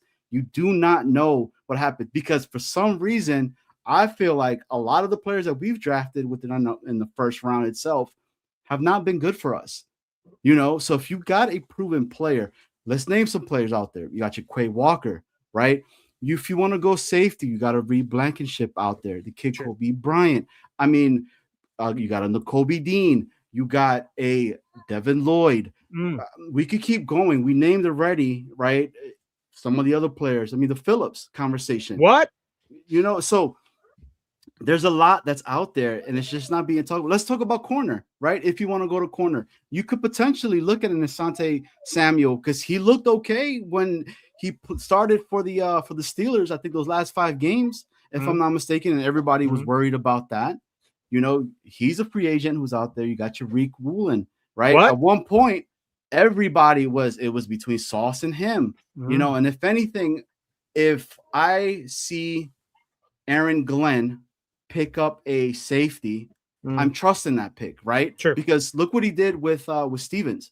Yeah. Everybody was going off on Stevens. Stevens was, oh, look at this and all that. He ended up being the better corner that we had. Unfortunately, we did have a lot of injuries that was to our secondary. AZ Thomas, even Stiggers, right? Brownlee. Jarvis Brownlee, yeah. Yeah, we started going into guys that were like at Jasir Taylor, right? Name some of these names that I'm just like, do you know who these people are? Because I've never heard of them, But again, free agency, and that's why I'm glad that you guys are on here because the draft conversation is cool and everything, but I wanted to talk more about free agency and potentially what you could do because Lurch said it a little bit earlier. Look what the Patriots did last year, right? The Patriots literally bought a lot of their players, 100%. a lot of the money that they had on here. So Spent why more than not any team in the NFL? Yeah, over $200 million in guaranteed money. Why not do something potentially like that? And they're gonna have, and there's a lot of guys that are falling off of that team that are going to be there for us this year. So and AG's ass is on the line, right? He is as motivated as ever to spend the money. If he spends the money and he gets fired, he's like, who cares? I'm not here next year for the money. So he should be more willy-nilly aggressive than anyone for that matter, let alone the fact that obviously they were 3-14 and they obviously desperately need help all over the place. Yes, they should be incredibly aggressive. Would Woody let him spend the money, Paul? So from what Connor Hughes reported, Woody has given the quote green light to Aaron Glenn. That's good to hear. To relatively speaking, he didn't use this. He gave the green light an aggressive term. But what I'm going to say is willy nilly, burning a hole in your pocket, all these things. It seems like by all accounts, Woody Johnson has given the green light for the Jets to be aggressive and to utilize all the resources that they have available. Okay. Lurch, there's a question that we have from the chat itself, and this is a question that's directly to you. Oh, wow. Okay. And it's from Dano. Dano states, would the New York Giants abort the development of Dart in order to get another Manning? And if so, how will Dart need to play to keep them from drafting Eli's nephew? I mean, that's a really good question because there's a lot of people that I have that are Giant fans that are not big on Dart. Your thoughts? Well, okay. That's a worthy opinion, I suppose. It's not my opinion, but it's a worthy opinion. Number one, to get Arch, assuming Arch has a good year in college this year, and he's going to need to put up a good year if he wants to be near the top of the draft, you're going to have to be near the top of the draft. And every Giant fan out there is hoping that's not going to be the case again. I mean, they brought in John Harbaugh. They think they have a quarterback who can deliver the goods here. They think they've got a running back right now. I'd love to see more depth in that position, as I mentioned earlier. I like Scatterboo, but I would really like to have somebody in front of him inevitably to really be running back one. But I do think he can be a nice back as a second back. And they're going to make some moves here during free agency. I think they're going to spend. Harbaugh's going to be at the head of this thing, making these decisions, which I like because the current hierarchy hasn't been making good decisions. So let's get someone else making some of these decisions. But no, first of all, I believe in Dart. And here's why I believe in Dart. And it's not the sample size is too small to know. I mean, it's too small to know. But I do think that there is this thing called the look test when it comes to quarterbacks. And I think a couple of years ago, we saw it with Brock Purdy, right? Everybody just laughed at the idea. Brock Purdy, this guy that was picked in the final round, he was Mr. Irrelevant, wasn't he, Paul? He was the very last guy. Who's that? Purdy? Yes, Yeah. he was Mr. Irrelevant. Mr. Irrelevant. Like, all right, well, last guy, we'll take this quarterback. And immediately when Purdy started to play, you just could tell. Like, you were just like, This guy knows what he's doing. That was a pass I've seen Joe Montana make. Whoa, Dan Marino could do that. Like, I know I'm comparing him to crazy people, but he was making throws and making decisions and showing kind of a penchant for how to play the game of football. And that to me is ultimately the most important thing that any quarterback needs to have. Of course, you need to have a pretty good arm. You need to have these skills, but do you know the game, and are you looking in the right places? And what I saw from Jackson Dart in that very small sample size of last year was a guy that knows how to play the game of football. I felt like he ran when he should have run. He threw when he needed to throw. He was looking at multiple options in terms of looking at his sequence, going through his sequence behind under center, behind a line that still remains a sketchy situation for the Giants. So everything I saw about Jackson Dart last year gives me a lot of confidence that with a better coach, with a whole team of people now that they've put around him. I mean, people may laugh at the Matt Nagy and some of the other guys they brought on, but you couple them all together, Callahan and Nagy, and like he's going to have a really nice team of people that has a really good wealth of experience coaching him up. So I think he's set up for success. Now, the Giants need to put some weapons around him. I mean, that's part of the problem. I mean, Malik Neighbors hopefully would be back from his injury, but they need more weapons. But I have a lot of faith in Dart. And no, I don't think the Giants are thinking about Manning at all. I think that's a wonderful story, and it's kind of a pipe dream. And wouldn't it be cool to have another Manning? But I don't think the Giants will be in a position to draft him. I'm not even sure what he is. And I think they're focused on the guy that they have. And I think the guy that they have actually is pretty good. And to jump in here, because I agree with a lot of what Lurch has said, the worst season that John Harbaugh has ever had in his entire run with the Ravens is a 5-win season. Every other, think about this. This just is a flex for Lurch. What year? What year was that? That was 2015. Was that his first year? No. He came into like 2008 or something. So it was just a random off year. I can't even remember who their quarterback was at the time. Joe Flacco, I assume, when he got injured. But so they had one 5-win season. Every other season he coached in Baltimore, he was there for 18 years.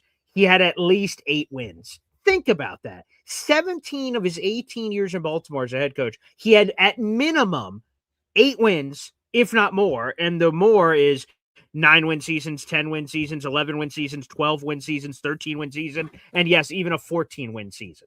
So from everything of that, the Giants won't be in a position. The Jets have 3 first-round picks in 2027. If the right team is at number 1, the Jets can offer their firstborn son to go move up for Arch Manning. The Giants, if they're, let's say they win 5 games, which by the way, I don't think is likely, but that's the worst that Harbaugh has ever done. 5 wins puts you at 6 or 7 in this draft by record. Every year is different. 6 or 7, unfortunately for a Giant boy over there, wouldn't be enough to move up for Arch Manning. That and what other assets are they giving up? So I don't think they'll be in a position to do it. I think Jackson Dart, to Lurch's point, he gave the good and bad of it, of like, it's a small sample size. It's impossible to say he is the guy or isn't the guy from that perspective.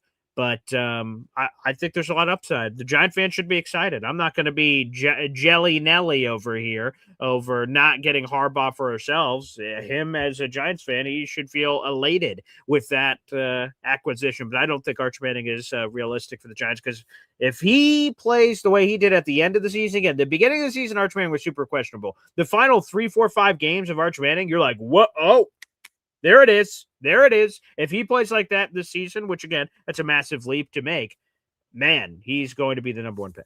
And you know what, Johnny boy? I'm actually more concerned about Abdul Carter going into next year than I am Jackson Dart. I mean, if that's not a statement, this guy was picked number 3 in the draft, and I'm more worried about him turning into something than I am the quarterback turning into something. And that's kind of like that's the whole thing that I combat consistently, right? Like, if this is a draft that is essentially more heavy on defensive players that you could potentially get, right, a little bit later on, do your research some more, but you could get your top offensive weapons in the very beginning to bolster up an offense that's been just bad. Like, I want points. I want to score points. Why not? Like, why not? Like, why not get a Tate at 2? People are just killing it. People are saying it just to say no, as if we've been that good on offense. if we've had winning seasons, because the formula for the Jets is always what, BG? Let's get defense. Let's boost up the defense all over again, right? Let's do what's been not working for us for the last past 10 years. No winning season, 15 years, no playoffs. Let's do that again. So like I fight that consistently, trying to say, but then you get a guy like a Bain, you get a guy like a Bailey, you get a guy like Caleb Downs, right? That they're talking about is probably the best player in the draft. All right, overall, even at his position.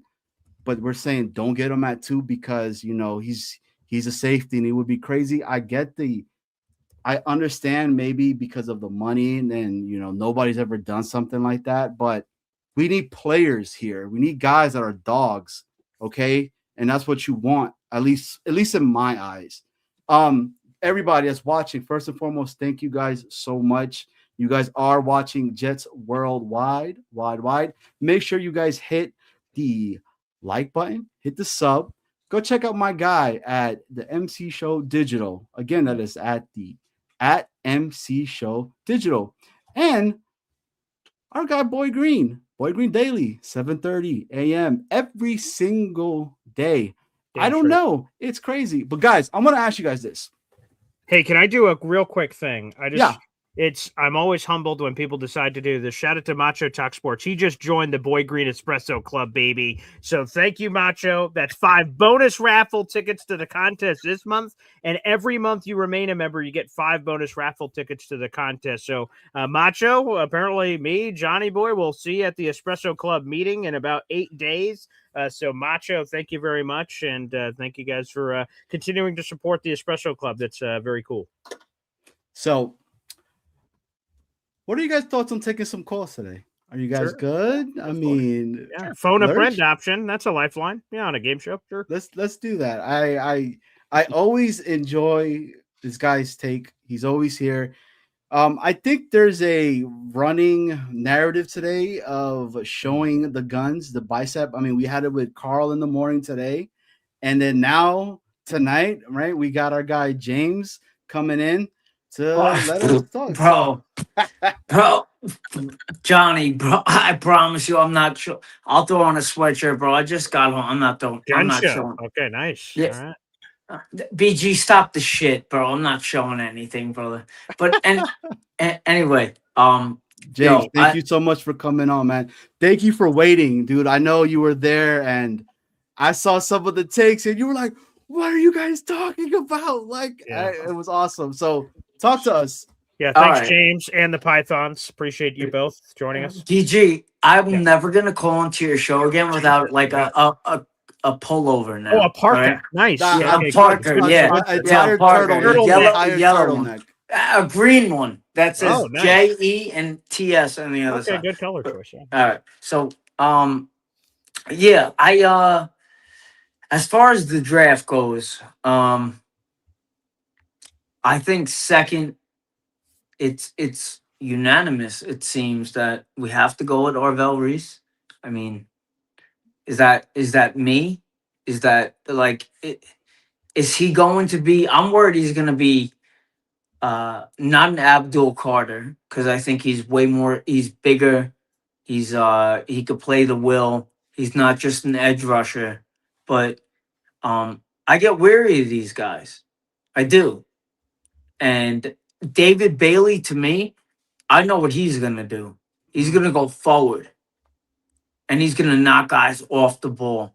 So I'm not exactly sure who I want to go with for the second pick. However, the 16th, if KC Concepcion is around, this kid is going to be a stud in the league. Because once you get him in any space, he's gone. He's got wiggle. He's low to the ground. He doesn't, I don't know how tall he is, but he's very stocky, very shifty.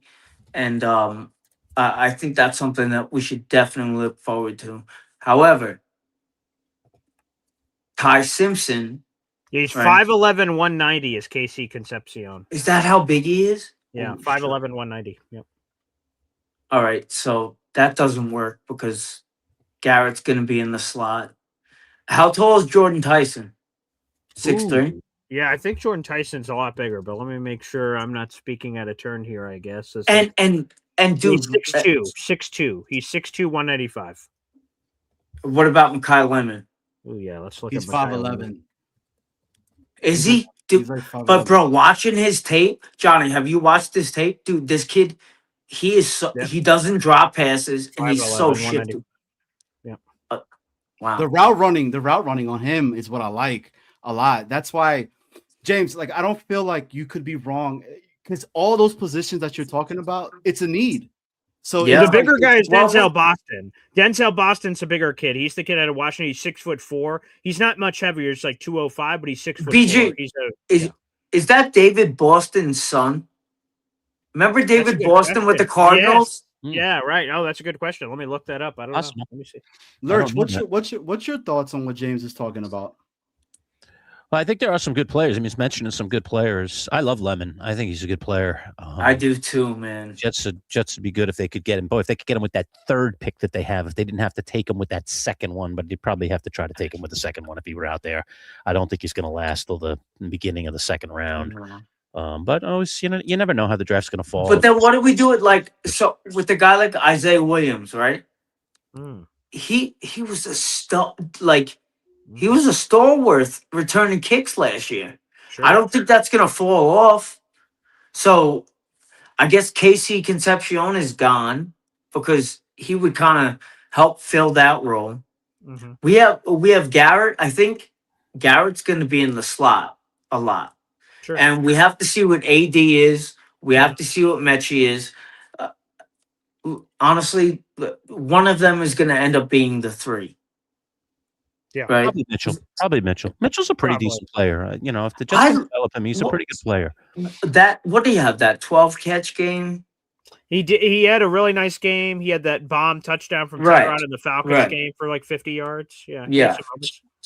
And who knows if Frank Reich is not a stupid man, and he knows how to fit players into his scheme, and he likes these big quarterbacks, which is why the whole Kyler Murray thing, I think, is silly. I don't think that's even a possibility. He's not taking a guy that's 5'8". Well, he's come out supposedly and stated that whole conversation about big quarterbacks and all of that is a false narrative that he's never stated. When did he say that? Yeah, when did he say that? It was just recently. I forgot where I read it at and I saw it, but I'll pull it up now. Okay. But they haven't even had a press am not, but I don't. Kyler Murray, man, like I do not want to trade for him. Now, if he gets cut, which it sounds like it's very possible. It's a conversation. It's a conversation, right? Like for sure. It's a conversation to have because he would instantly be better than anything we have right now in the quarterback room. So I can't pick and choose. Let me ask you a question though. So let's say he does get cut, right? Frank, from what Boomer Esiason says, and he was his roommate in college, they're best friends. He does not like small guys. He just doesn't. Yeah. And Kyler's, what is he? 5'8"? I think he's like 5'10" and a half. 5'10"? Yeah. So that's not going to work. That's not something that's going to be a viable option. But right, Boomer said pretty emphatically, like he said, any quarterback under 6 feet ain't going to be the quarterback of the Jets based on what he knows about Frank Reich. So, and they're like friends that call each other on holidays. They're not. Yeah, they're best men in each other's wedding. Yeah, is that right? Yes, yeah. That story came out in Rich Cimini's piece, and Dan Pompei of The Athletic wrote about that earlier today. I didn't know that. In each other's weddings. Yep. So, what do you guys think as far as vets for a quarterback? Cousins, if once he gets cut, I would do it. Why not? Why would you do it? Bro, he's not going to be all in. I don't think we're gonna want somebody that's gonna be completely all in. Johnny, how much? But Johnny, how much more can we deal with like mediocre, not all in shit? I can't, dude. I'm going on 37. Like You're I think like a Wait, year what? older than. I You're going can't do on it what no age? more. I'm gonna be 37. Wow, you look James, so I much tell younger you, than you are. James, I tell I'm you gonna this, be 30. I was born October 6th, 1989. I'm gonna be Jeez, 37. oh, wow. James, Okay. I tell you this. I am Yeah. not on the boat. I'm not on the boat of wanting to tank. Like I want a winning the- season. Like No I one want a wants winning to season. tank. There's a lot of people, Some man. Milan action, I There's a guess. lot of people that want to tank because they're like 2027, right? They're even not thinking about next season. They're already skipped it. They're like 2027, Madden skip a you know, season, like right? 2027. And James, it's insane to me because that's why I throw all of these things that are out there, right? Like you saying, like Frank likes these big guys. I kept talking about Will Levis. Will Levis is being talked And there's about nothing he's wrong with winning. that, by the way. I just want to make that clear. If he likes Correct. big guys, there's absolutely nothing wrong with that. Nothing wrong with that. Will Levis, the guys that he's done Adonis. I mean, yeah, I'll take a flyer on him. What do we have to lose? And Anthony nothing. Richardson, if that's the case, that he's still gonna have. Mm, As I still want a vet quarterback though, and then have that guy as the backup. Okay, Right. so What about some Tanner McKee action, huh? A little bit of Tanner McKee. time out, Daniel BG. Jeremiah said, hey. Hold up, I do BG. I sent something in the chat. I Ooh. want to say last week at some point. Oh, okay. If we can get McKee Mhm. for a fifth, yes, yes, I love Boss Girl. Ugh. do it. Who's boss girl? What is she? Is she throwing something up there? Yeah, she Yeah, said she Will said Levis Will is a Levis. dumb blonde. I don't want any part of Will Levis. This But guy. BG, let me. Go ahead. Yeah, yes, of course. I, James, go ahead. I want your preference, right? So Yep. OTAs next year. Yeah. Forget about the positional things that are coming in the draft. Quarterback wise, four QBs at OTAs. Who are they? Okay, 4 QBs at OTAs. I want Hendon Hooker. Okay. I want Tanner McKee. Okay, we got to trade for that, but okay. Yeah. We'll figure it out. Come on, they're smart people. Yeah, I'm listening. Go ahead. Okay. All right. Give me Taylon Green. Okay, he's a rookie. He's 6'5", Green. massive dude. Yeah, hit that with a Google search. Yeah, I got to check that out. I'm not. He's familiar. a big boy. He's a big boy. Okay. I like him a lot, and And he's a mid-round pick. Frank likes his boys big and thick. Yeah, I saw it on the dating profile, so I'm all about Hey. it for him. Blessed be he. And then to round out the room, give me, Marcus Mariota. Oof. Who calls in the show that loves Marcus Mariota? One of Someone these guys does. from down south. Yeah. I forget his name, but I heard him repping. But what is Johnny Boy. Oh, there you go. Johnny Boy was up here at one point, right? Johnny Boy, where are you from? I'm originally from Long Island, man, but Okay, I'm all out right. here. So yeah, you're good. You got to pass. Yeah. But yeah, no, I have to. I don't know. But Hey. I just think that we need to find something stable as far as a veteran presence goes at the quarterback position. And then the more film I watch on Ty Simpson and who the fuck am I? Nobody. But he looks good, All right. and it looks like he doesn't get rattled. Like I want to see a guy that doesn't get rattled in the clutch. You know, like I'm a big Knicks fan, right? Jalen Brunson, who he wants the ball in his hands when it's time to fucking win the game. I want my quarterback to say, you know what? If I'm not making the throw, I want to make sure I check into the right play to get us where we need to be to either get this first down that seals the victory or the touchdown. So 100%. Hey James, I Yo. appreciate you. I got some other. Yeah, people guys, back, I'll let man. you go. Thank you so much, man. Thank you for your support, man. You continue to keep coming up. Hey, man. I appreciate you, man. we'll talk soon. Guys. Sounds good. Thanks, All man. right. James. All right. Well, that was just for a wide James right there. We actually have somebody that is getting ready to go live soon as well. Are they going to be wearing a turtleneck or something, or are we changing the vibe in here? What? I don't know what he's wearing. He's wearing something, Okay. but Okay. he is actually coming on because he has a lot of questions for Lurch. He said, Oh, Lurch, I like what you're talking about. So what? we're bringing him on right here. You guys know him as the host of the Danger Zone. Our guy, Ooh, Dano. okay. Dano, what's going on? What's up, Dano? Loving the beer. Dude, Oh yeah, the beard Man. is of great quality. Yes, do you need a turtleneck when you have this, man? Yeah, that's a you good point. Where would that even go? It's an important question. I don't know. Very, inquiring minds. I had to leave the gym, man. I was just waiting 20 minutes for James to spot me. And, I just got tired of waiting. You know what? Johnny's right. I got to go. But I do have a question, man. I threw a couple in the chat, the Arch Manning debate. I wanted to get Lurch's thoughts on. I thought that was incredible to hear from a Giants fan. I don't always get to do that.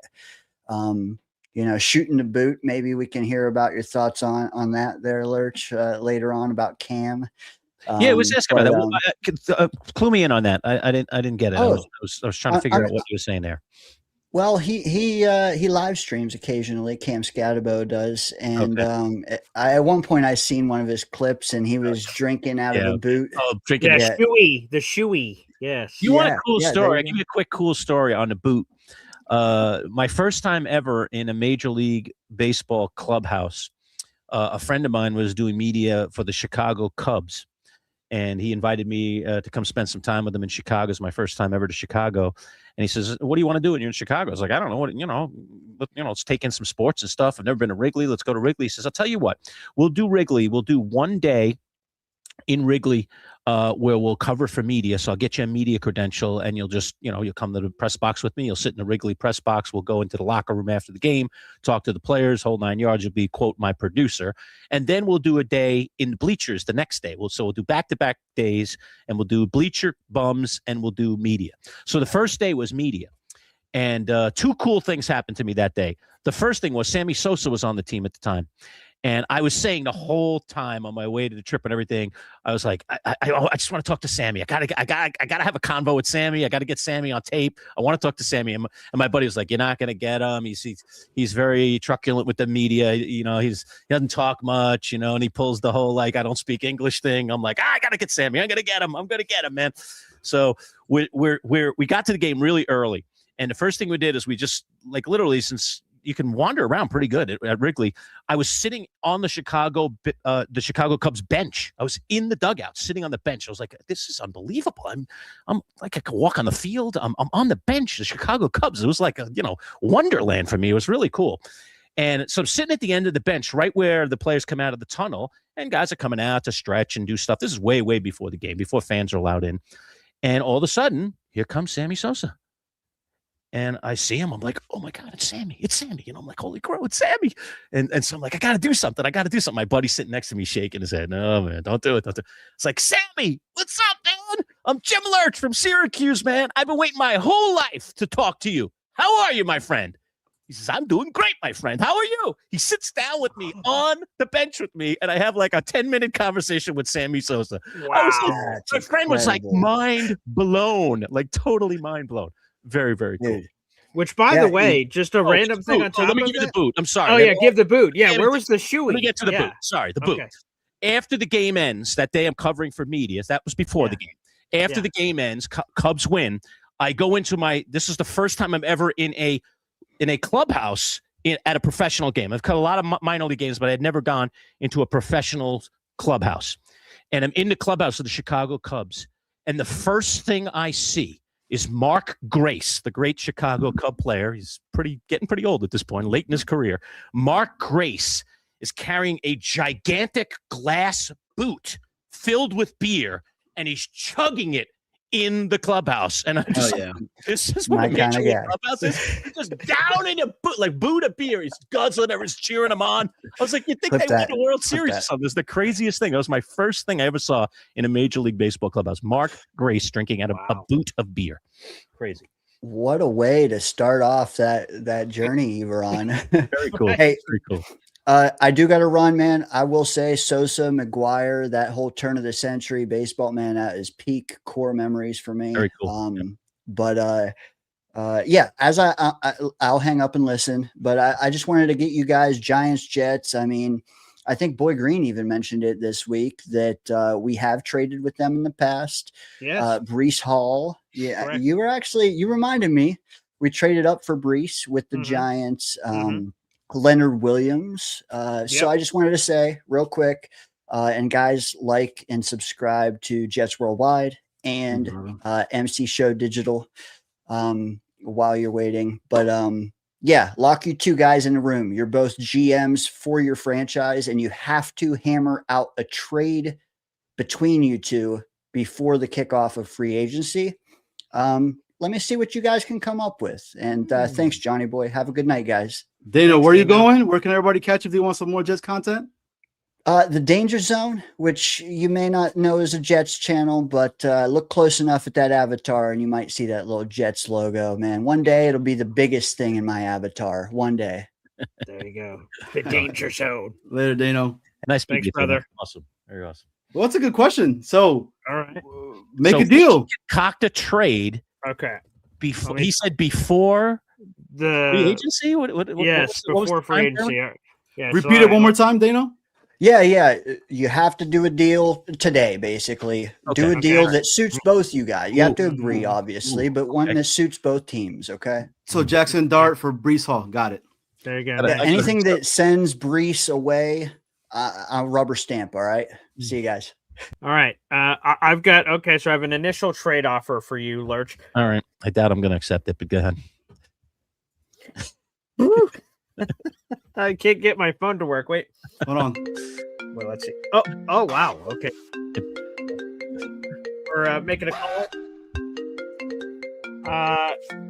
Kayvon Thibodeau. What's the availability like on old KT? He's available for the right price. What's the right price? Where are you starting?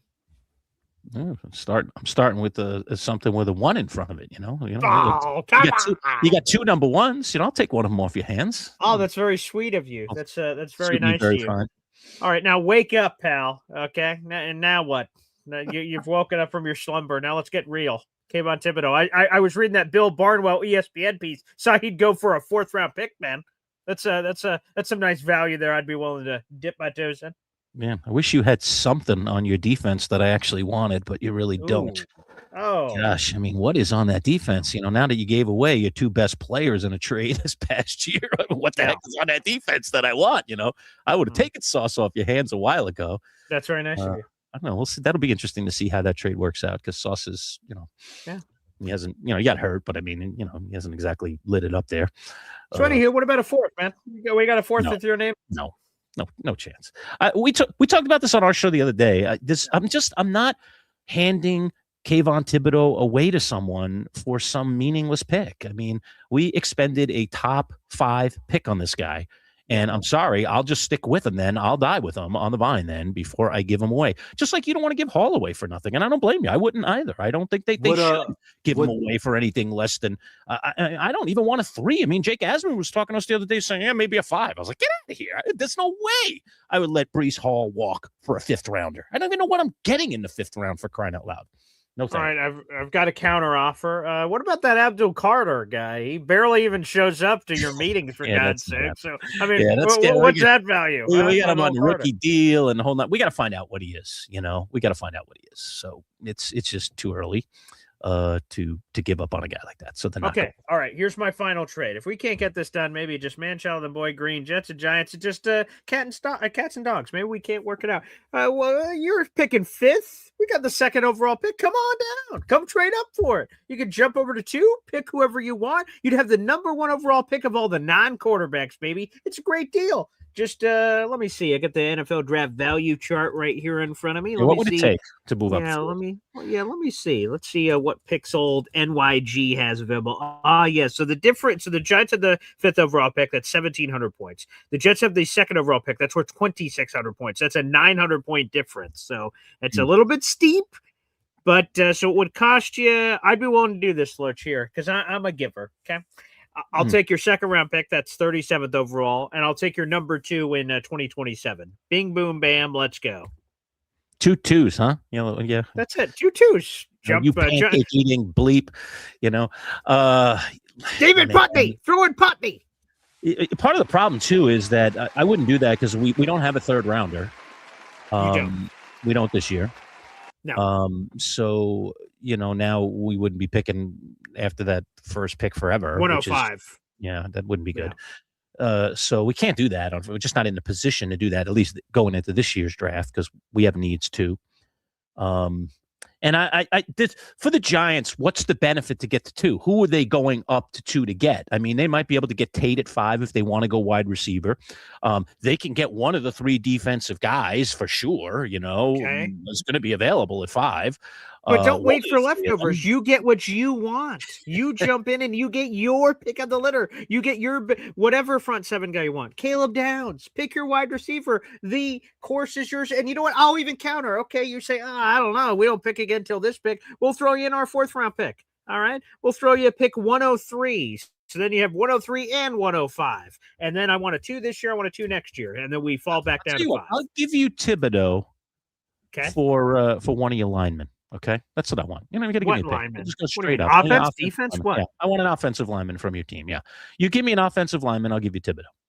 Okay. Maybe I got a backup for you or something. I'm not giving you a starter. No, I want a starter. No, you're not getting a backup. No, Thibodeau starting for you. You give me a starting offensive lineman. Yeah. Hey, we got ABT that we just extended for like 2 years. You want him? Yeah. There you go. Yeah, I don't think so. All right, no deal to be made. Yeah, we tried, Dano. We tried. We're not really. The Jets and the Giants are just not a great fit for a trade this year, to be honest with you. Not a great fit. Do it for Johnny. Would have been beautiful. Couldn't get Putney in there. No, Putney wasn't part of it. Darn. So sorry. Well, it looks like I think we have another caller calling now in here, and he's been in the background waiting. Our guy, friend of the show himself, Mr. Lou B. Mr. Lou B, how are you? Ooh, what's up, guys? Thank you for calling in. Look at Lou. I'm gonna have to switch over to my Jets Gotham hat there. I like it. There you go. Yeah. There you go. I got I got it for the game, the rivalry game that was about 2 degrees there, so I couldn't really wear this hat anyway. Yeah.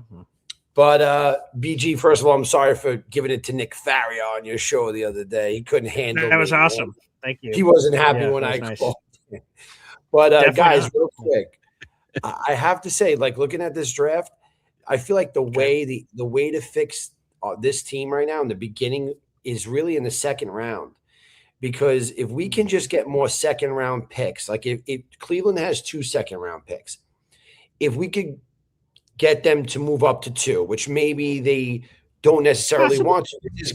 There's good players at 6 too, but 6 is a real peculiar pick because you're before Washington. So if you wanted to take Jeremiah Love, you can probably get him at 6. I don't know if the Giants are going to go away from Cam Scatterbo, but what I'm saying is if we can get 2 2s from Cleveland, and then we could use our 16 even to get more 2s, or our 33, which is very likely to get more 2s, right?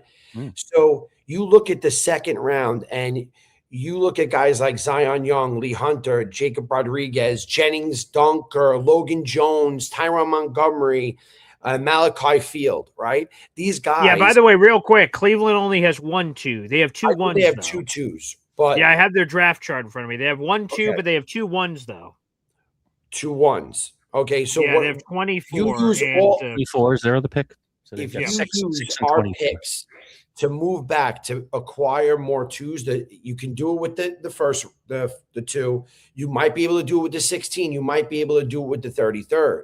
So what I'm saying is if we can, and we already have 2, right? So you look at these other guys that are like there in the 2nd round. These are guys with incredible potential, right? And we need so many players. All we keep on talking about is filling holes.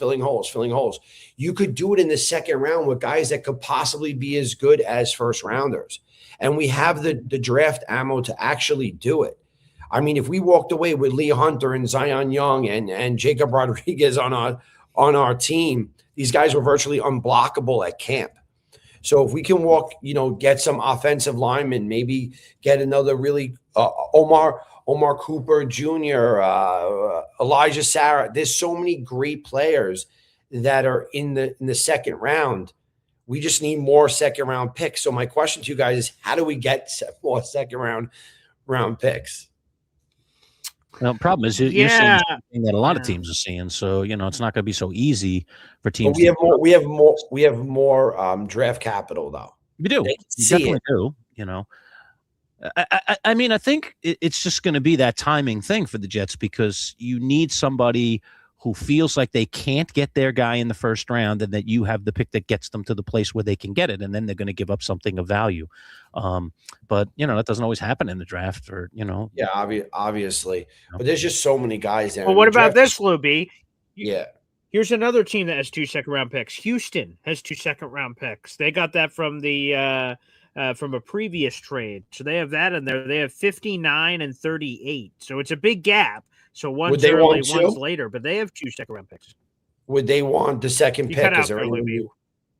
I said, would they want the second pick? You can't hear me? Let me see. Did you hear us? Yeah, no, I got you now. I can hear you now. Sorry.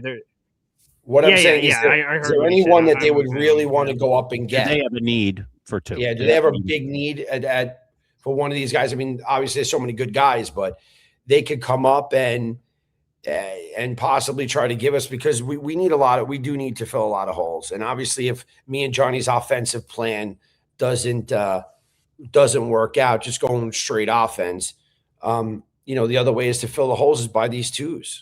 Luby, let me ask you. All right, what about this? Okay, so instead of them moving up from 28 to 2, that's a massive leap. What about 28 to 16? We move back to 28. We pick up second-round picks, probably both, I would say, with the drop-off. And then we have 2. We have 28. We have 33. We have 44. And there are 2 second-round picks. So we have 6 picks at the top 100. Boom! It would be unbelievable because if we pick some guys a little bit early, right? Or there's so many great guys there. There really is. And 16 is not the greatest pick this year. I mean, yeah, it could work out, but it's not 10, right? It's not 10. Sure. 10's a good pick at this point, but 16 is a little bit weird with the players that we have in this draft. But that's just all I had to say. I just keep on looking at how the hell do we fix this team, and I wonder if they're thinking what we're thinking. Luby, let me ask you this, and Lurch, this is for you too as well. The CJ Stroud conversation is starting to make some noise out there. Okay, it really is. Would you take this year's number 2 overall pick, another number 1 next year, and in a second round for CJ Stroud? Do you do it? If they gave us a 1? No. We gave them a 1. We gave up our 1. Fucking 1s for that bum. I would. So fuck that guy. You and I are in agreement. No way. He saw a ghost, man. He was the most people that didn't even watch football that were watching that game were like, what was wrong with that guy? He was so scared. Yeah. That was the most obvious shit happened to him. I don't know. It's really peculiar. He looks so good that first year, but something's up with him. I wouldn't touch him with a 10 football. I just like him, Johnny boy. You see it. I don't. I just say stuff like that just to get a rise of individuals, right? Like it's just that. Like so 2 1s for that bum. Hell no. They're gonna look to trade him out soon, man. They're gonna put his backup plays better than him, man.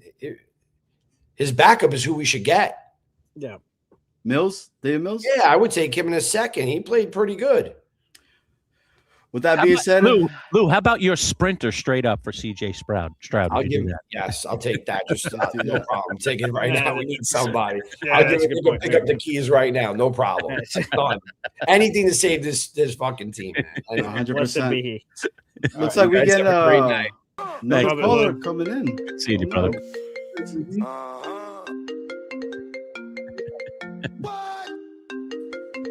Mr. Afram. Whoa. Hey. Gentlemen, how are you? Call waiting. Oh, it's a whole bunch of people calling me right now. I don't know what to do. Busy channel. Everybody, where are you guys? Macho. Wow, Macho. On 5 screen here. We've got 5. Man, I'm in the middle of all this. Yeah. We live. Jets Worldwide. There you go. Hey, Macho, thanks for joining the Boy Green Espresso Club, baby. Of course, man. Of course. I have a question for you guys. I know Lou P was talking about trying to get 2 seconds. I want to kind of upgrade that a little bit. I'm looking to get 2 first. I'm looking to trade back number 2, and I'm calling Jerry Jones, and I'm trying to get 12 and 20. What are your thoughts on that? I would love 3 picks in the top 20. Damn. Well, that the value wise equates. I have the draft value chart in front of me here. Dallas's picks. Let me see. I've got the numbers in front of me. Dallas's so our second overall pick is worth 2,600 points. 12 is 1,200, and 20 is 850. So they would still have more to make up. Their Yeah, two that'd ones give you more. wouldn't be enough to get two. So we'd have Which is to also perfect. get, and they don't have a second round pick either, or a third round pick. Oh boy. Oh wow. We're gonna need some 2027 action to make that Exactly, up. and that's going to be my point. I think that can give us an extra pick up in 27, where that draft class is way better than it is this year, and we're already stacked in 27, which can also help us if we need to move up to get the quarterback next year. We have an extra pick on that, and then also the need fits where the Cowboys need that pass rusher. Obviously, I would love a David Bailey or a Bain or an Arvell Reese at number 2. I'm sure they would too, and hopefully that's enough to kind of give them that so much to want to move up, basically. So Jerry that's Jones, kind of the my gambler, process. might go for it. Sucker born every Nice. minute. Good idea. Like it, Macho. Yeah, that's good. That's good. That would work. I think that would be good for the Jets if they did that. Me too. So we don't want nobody in free agency. We're just like, the hell We with can free still do agency. free agency. Why Yeah. can't you Hey, do both? free agencies before the draft. Yeah. Why can't you do both? Well, you can look at it this way. First of all, Boy Green, I watch your show every morning while you, I'm sir. at work. I'd love to call in, but to be on TV while I'm working is not really a good That's work ethic. good. Smart man. Yeah. So, but we have to have a balance of free agency and new guy. The draft, rookies. right? We got 79 million this year. Mhm. We got over 200 million next year. Crazy. Okay. Doesn't mean we can't sign a boatload of free agents this year using some of that money from next year. Okay. If you want a particular player, you could also, if you're dying to get Love, we do have 3 number 1 picks in the next year, and we can use one of those to jump ahead of anyone that we feel is going to jump for that pick, which I would think would be at Washington. Right. Okay, so there's options out there, and if you're not going to keep Brees and you really want to have a solid run game, if you want some, I know we want to trade for all these players, but the difference between a winning team and a decent team is game changers, and we don't have any game changers. The only one we have really is Garrett. Yeah. Okay, and unfortunately, he hasn't had the support system of a good quarterback to show it. But you need that one guy that always comes through the clutch, makes that play out of nowhere, and changes the game, changes the momentum of the team. And you usually get those guys in the first round, on average. So that's why I'm looking. For me, I would love to build my front 7 solid, because your secondary helps them quite well. It doesn't have to be a super excellent secondary when you have 4 guys rushing and forcing the quarterback to make quick decisions. Okay, Giants did it against New England twice. Yeah. Philly did it to Kansas City. Yep. And what did we see this year?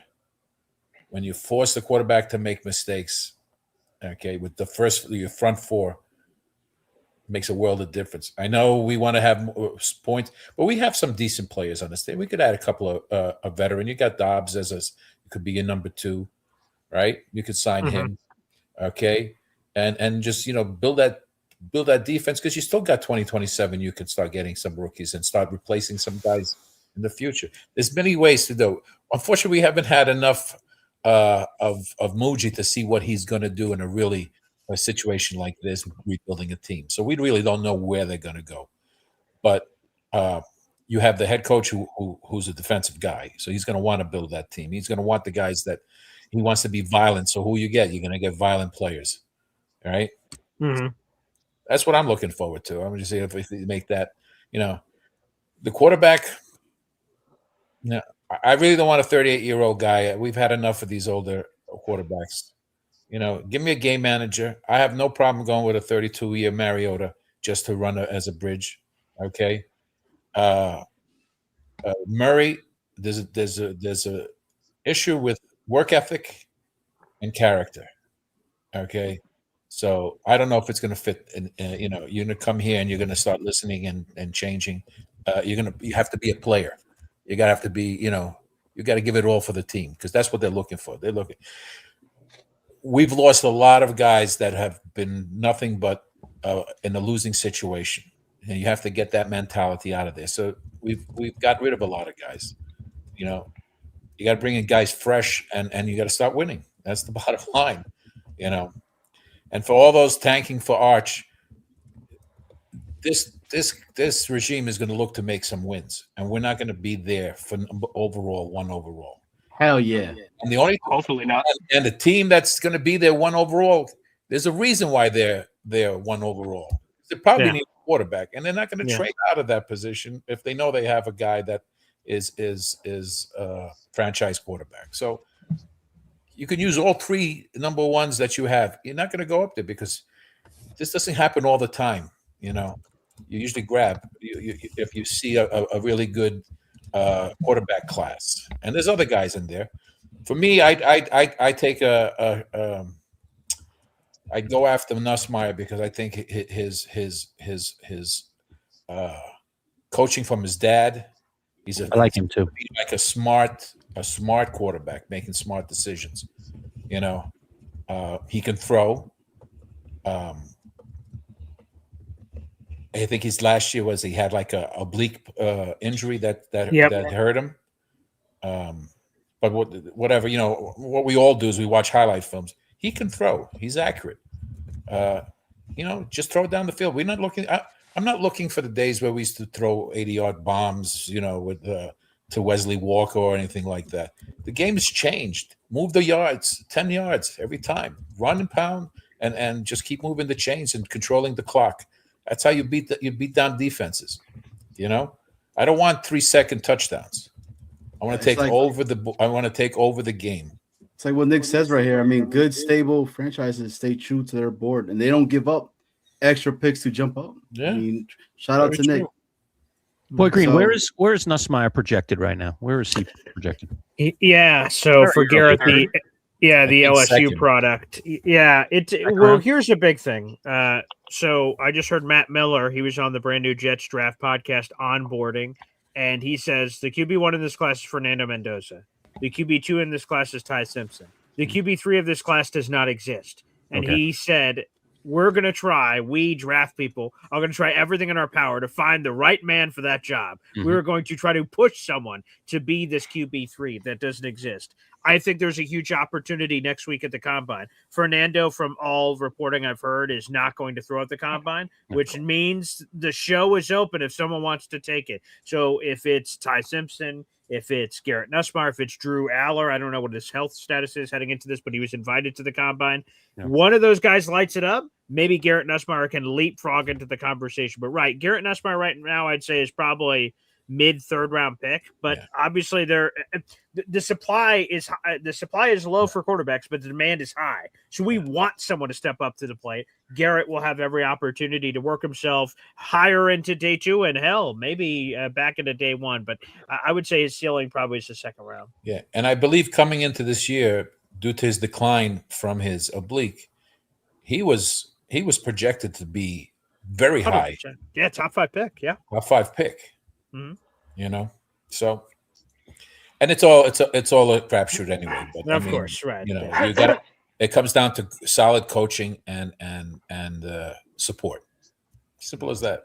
100%. I like the idea of trying to build that front 7 first because I believe BG said it earlier in the show where we're really not getting any pressure on the quarterback, which is preventing us from getting any turnovers as far as interceptions in the passing game. And it's making it really hard for our cornerbacks and safeties to even keep coverage for so long because the quarterback has so much time to throw, therefore making our secondary look so much worse. And I think it actually is. And I think if we can get somebody that can actually put some pressure on that quarterback to make them make a quicker decision, and the only way to do that would be to kind of build that front 7.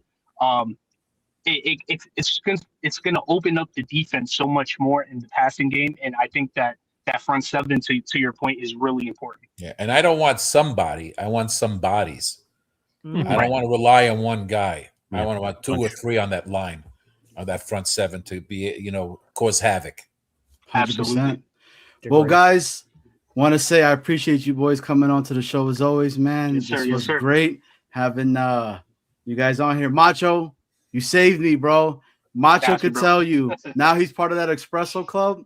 He could tell you how much I was panicking, all right, not knowing what I was trying to do. Afram, as I always say, he's probably the only individual that can fix the New York Jets. Hey. Macho Afram, I appreciate I you can only guys. Thanks fix for things watching around Boy the Green house. Daily, Great show, brother. man. Peace out, guys. Thanks, pal. Very nice. Very nice. Very good. All right. Afram watching Boy Green Daily, but can't call in. I know there are a lot of people like that in the audience. So, Lurch, we talk about this all the time on the radio. The people that call into the show, we assume like, oh, wow, that's our audience right there. And it is an audience that calls in, has the opportunity, but it's a minority. The majority of the people that listen or watch a show will never call in, will never comment, will just quietly listen to the show and enjoy it of their own accord. And we forget that, I think, because we most interact with the people that comment every day, that call every day. But there's a lot of people that interact in other ways. So, Ephraim, thank you so much for supporting the show. Appreciate it. Are you guys good for one last call? Because I think I'm getting another beeping, and it's yep, there it is. It's another guy coming in, which we appreciate a lot, and he's very shiny. So with that being said, our guy, Nick Shine, welcome. I'm the opposite of Afram. I'm at work and I'm calling in. Fuck that. Do something. Yeah, there you go. Priorities. Priorities. Play to be had, for crying out loud. Hey, Lurch, How are we, gentlemen? This is Nick, right? The Nick Shine Show. He's another Jet content creator here. Awesome. BG, Nick, you guys know each other. So Yes, sir. what's going on, Nick? I'm listening. I'm enjoying it. I'm finishing up at work and I sat down for a few minutes before I got to end the day here and lock up the school. But you know, Johnny, you watched my show and I am against trading up. Number one, because I don't feel there's anyone worth jumping up for at 2 or 16. I think the value is trading back, getting more 2s and 3s. And I think Muji's going to want to close that gap. I've repeatedly said we have one pick in 131 selections from 44 to 175. They're going to add more in there. I think the value in this draft is there. I don't think the value is the blue chip talent. There's not the clear pass rusher. There's not the game-changing pass rusher. There's not a tackle. For the first time, as long as I can remember, we're not doing mock drafts selecting a tackle in round 1. So I think that they're going to look to move back. I think they are praying that somebody wants to jump up to number 2. I don't think it happens. I think a lot of teams will stay true to their board at the top end. Yep. But at 16, that's the spot where I think if somebody wants to come up, that's where we can get value. And then at 33, you take those calls all day long. You got 20 hours to pin 31 teams against one another. No, not enough. No, not enough. And then you get a haul for 33 and you add a 3. You slide back into, you guys were mentioning Houston before. You slide back to 38. You get another pick. Then maybe you slide back again, get another pick. And then you still have 44. And now you might have 2 3s on top of it. And you've closed that gap and you've added third rounders. Jets fans, do not be afraid of picking in the middle rounds. This is where championship teams are built. Do not let the woes of general managers past scare you with Muji. You want to tell on who we're going to pick, gentlemen? Look at the age. Membu, 20. Taylor, 20, almost 21 when they drafted him. That's the tell for guys at the top of the draft because they're going to want to build these guys. You know, they took Malachi Moore, who's 24, later on. But at the top of the draft, they believe they're going to be here for a while. Whether we agree with that or not is to be determined, right? Whether that actually happens. But their plan of action is to draft young players that they can coach up and develop. Arvell Reese is 20 years old. Interesting. Yeah. Reese is young. Bailey's what, 20? Yeah, let me see him, Bailey. I forget if Bailey's 22 and a half, 22 and 3/4 on draft day. If you're on Tankathon, Yes, yep. 22. He turns 23 right before the start of the season in late Yeah. August. So that could be a tie-breaking tell, right? Like they went young with Membu last year. Then Taylor in round 2, they went young. Later in the rounds, you can go with an older, more experienced guy who might help you immediately as a mid-round pick, having experience. But early on, draft the guys with high ceilings who are young, who you can develop. I am adamant, pounding the table, address offense, whether it's Linderbaum, veteran quarterback, a red zone threat tight end, a cheap veteran receiver, and then attack the defense. Aaron Glenn's name is on this defense. His job could be on making this defense elite, or maybe even just middle of the pack this year, with it trending towards elite in year 2. So now that your name is here and possibly your job, go get, whether it's Bain. If you're going to play a hybrid front and you think Bain is the best day one, get him. If you think it's Reese and you can move him around and you can open it up by adding other players to this front 7, do it. And then work your board. Don't reach. Don't jump. Don't get nervous. Believe in your process and hit a fucking grand slam, man. 100%. Lurch, what's your thoughts on that? Yeah, I agree with everything Nick said. I think it's a good strategy. It's just what can, trades in the draft, obviously they happen, but can you make the ones that you want? The Jets have their unique situation. They have all these front end picks.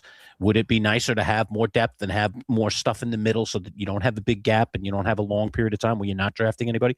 I totally agree with them. You just got to find the right partners. Never easy to do that. Because one of the things about the NFL too is just those relationships, and I just wonder, with the Jets situation in the front office and who their GM is and who their head coach is, do they have the relationships to make those trades? I think that's part of the challenge. 100%. And I mean, Nick, I'm on board with that. Being able to pick up more picks and getting there. And I've constantly said it, like a lot of people were really crapping on AG, right? And what Muji was doing. And I was like, oh, what has he done or blah, blah, blah, which everybody's entitled to, You fan the way you want to fan, and nobody should crap on your opinion or your take or anything like that at all. But I'm like, yo, they did really well with the guys they picked up in free agency that they put here, which was the guys that we all ended up liking, right? Yeah. And then in the draft, the Malachi Moore is like, it was probably our best safety. Like, let's be honest I don't know if that's saying that's not a high bar to clear. Though. I know, let's be real. That's not a. That's like saying you're the fastest kid at the Special Olympics. Let's slow down here, right? Like there's things to keep in perspective. If you're the Jets' best safety, you still can be really, really awful. But you made it to the Olympics. Get great at something, right? Like that should be the goal this year. Show Woody Johnson, show the fans we put a concerted effort into our front 7 and we made it great. Now we're going to invest into our offense in 27 and we're going to try to make that great. And prove to everyone, don't half-ass it. Don't go, we're going to get a wide receiver, but we don't have a quarterback to get him the ball. But in the future, it'll work. Don't take Sadiq and think, now we got 2 tight ends, but we don't have the quarterback to get him the ball. Go get a defensive tackle. Go get a CJ Allen, if Styles, who I don't think makes 16. I saw someone say that. There's no way he gets past the Giants and Washington. Because to me, he's the Bobby Wagner replacement. If Harbaugh just doesn't say, that's my middle linebacker, and I know the value of a middle linebacker. So Styles is a pipe dream, unless he gets a meth mask or something, and like Tunsil did. There's no way he gets the 16. But you got C.J. Allen, you got Hill, you got Rodriguez, you got Golday from Cincinnati. You have the possibility of Bailey, Bain, Reese. You can go Banks or McDonald. You can go and hit 3 guys, bang, bang, bang, and build your front and just say, you know what? This is going to be the heart of our football team. We're going to bring pressure. We're going to do different things. We have guys who can play 4-3, 3-4 hybrid. We're going to do what Houston did. We're going to put a lot of picks in round 1 and 2 into this front, just like Seattle did. And then we'll take care of the offense down the road. But we're going to compete. We're not going to get dominated in the trenches anymore. We're not going to give up 3rd and 4 runs to Josh Allen anymore. We're sick of that shit. We're going to say enough's enough. And then Aaron Glenn and Muji can go to Woody and Chris at the end of the year and say, you saw what we did with the defense. Now it's time for us to turn up the offense, allow us year 3, and watch what we build. That's the only way they keep their job, is to just drop the fucking hammer with this defense and play. I said it the other day to you, Boy Green. I say it on my show all the time. Every single time I've watched a great Jet defense, there's been a guy in the middle. Ferguson, Jenkins, Buha, Snacks Harrison, Quinnen. You've had that guy in the middle of the defense allowing everyone else to do what they want. Go get Caleb Banks at 16. Go get Caden McDonald if he's there. If you move back, if they're both there at 16, that's your chance to move back a little bit and come out with CJ Allen, Banks, or McDonald while adding another pick. So and Nick, you said wait, Yes. you said that on your show. What's that show again? It's the Nick Shine Show. Thank you for asking, sir. I appreciate it. And Nick, and that's the content that I appreciate especially when you come on, because everybody's just so caught up on all of the Ohio players that are coming out, right? Which, I mean, granted, And they're nice. And they're good as nice. anything, Sonny, right? They are Marvell, absolutely 100% worth Caden drooling McDonald. over. But there's other players that are Sure, there yeah, that yeah, you could move back and potentially get, and not just be so this guy and that's it, and it's over with. Like, that's why I don't get it, you know. And a lot of it will be told in free agency as well. I mean, we were having a conversation earlier in regards to that. So, yeah. And guys, Yeah. And here's the thing. I tell you this too all the time. You hear me say it. In 22, when we drafted Sauce at 4, I had no reaction. None. Because I wanted Thibodeau. I didn't want a corner at 4. I want a KT too. I waited until we traded up, and I predicted the Jets would trade up with the Titans, but I had it for Nakobe Dean in my final mock that day. Wow. They traded up to the Titans, and they took Jermaine. When they got the corner and the edge, that's when I liked it. I liked the culmination of it. We might not like one of the picks. You might not like it, but let it all come together with the top of this draft and look at what they're building. If you come out with Bailey and you go to 3-4, and then you bring in Banks, and then you take Rodriguez or Golday in round 2, and then you go get Basantis a guard, you're becoming an ass-kicking team in the trenches. And I'm okay with that because I want to build from the inside out. If you're good in the trenches, everyone else can do their job a lot easier. 100%. Just fucking build it from the middle out, man. And then next year, get your quarterback, get your receiver, go replace Stevens and get another corner if you keep all 3 of your first-round picks. Just keep adding to it, man. But you got to hit this year. You got to hit often, and you got to maximize this draft and the possibilities and the opportunities to move around and control this draft. These next 2 drafts should go down in history as 2 drafts that we look back at and say, that's the moment our franchise changed. That's the moment the Jets became legit. That's the moment we started fucking ring shopping. I got to go back to work. Gentlemen, All right, Nick, have a great appreciate night. you, I'll be brother. listening. There you go. There's a mic drop right there. Priorities. Wow. Hey, Lurch, That could work. Holy crap. how was your thoughts on Jets Worldwide? First time coming on. I mean, Yeah, it's cool, man. It's cool. it was I mean, that you last Jets fans, call got you me Jets fans all a bunch of dreamers, man. You know, you're dreaming of good things happening, man, and then the reality comes in and they make these bad picks and all kind of bad stuff happens, man. I feel for Jet fans. I really do, man. I like the Jets. I want to see the Jets succeed. I hate this whole idea that the franchise is cursed. But there is some reality to the fact that, like I see what he does every day, Paul. I'm talking about, and then I see a guy like Nick here is obviously very passionate about the Jets too, man. That guy should be like a high school football coach. He is. I'd be running through a wall for that guy. He coaches. But he is a coach. Wow, that doesn't coaches. surprise me at all. But again, you got to execute, right? And you got to make the right picks, and you got to make the right trades, and all that needs to come together. And obviously, the Jets' number one priority right now is they have to find a quarterback. And you can't go anywhere in the NFL without having a competent quarterback. So they have to figure something out. If they even just want to be a competent team next year, forget about a winning team, just a competent team. They have to go find a quarterback. And I don't know. In this draft, to be honest with you, I mean, I hope that Nussmeier doesn't do anything in the combine if I'm a Jets fan, and that he was available in the 3rd round. So you don't have to expend one of those first 4 picks where they can really put some building blocks in there, assuming they don't trade. And then you take the quarterback later. You take a swing at a quarterback later, and and he'd be a good swing to me. To me, of the guys that are out there, he'd be a good swing. I don't know, something I just like about him. I don't know. I might be dead wrong about him. There's so many guys are quarterbacks every year. But I loved Dart last year, and when the Giants traded up to get him, I was like, yeah, oh man, I love this, and I think they're going to be right. They're going to be right. Well, guys, you guys have been rocking with us for a while tonight, and I really appreciate it. Again, it's like I stated, you guys could tell the chemistry that you guys have between yourself. I mean, it's on point consistently, right? Just going back with the, how you guys met and the conversations that just get built up, and then you guys complement each other really well. And I truly, truly, truly, truly appreciate you guys coming on to here. But with that being said, I would love to give a quick solo layout to the Manchild Lurch so he could talk a little bit about what's going on at MC Show Digital.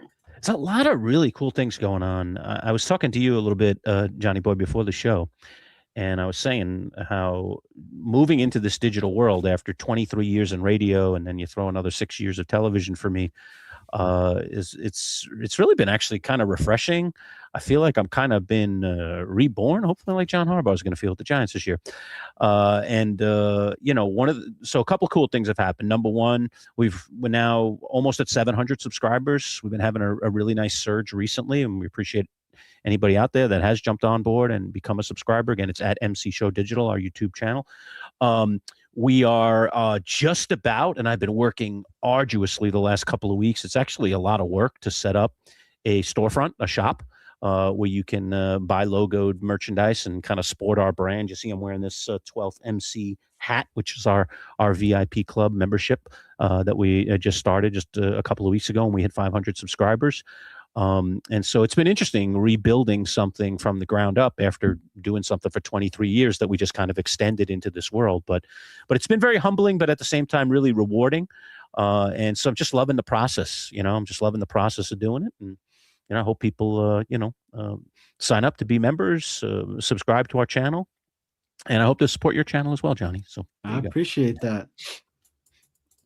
I'm having a little bit of some technical difficulties. Oh, I'm just going to take over. This is really great. Nice. I'll just take over, man. Like, there you are. Wait, no.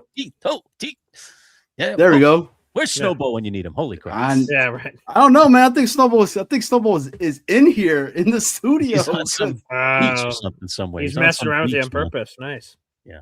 I'll be serious because he came in and said, hi, I want to bottle Nick's draft. So I'll get me going on the Knicks. I'm a big Knicks fan. Look out. I used to be a season ticket holder for the Knicks. 100%. 7 years. And BG, where can everybody catch you, man? What's going on? I heard you also do a show as well. That I do. You've heard correctly there, Johnny Boy. Yes. Again, I'm very humbled by the growing, of course, of the MC Show digital channel, which, again, I'm very happy about with my partner in crime there, Jim Lurch. On my channel, the Boy Green Daily, and where you find Boy Green Meets Woody and a lot of other shows. I'm 15 subscribers away from 8,400, and that's an insane number to say out loud.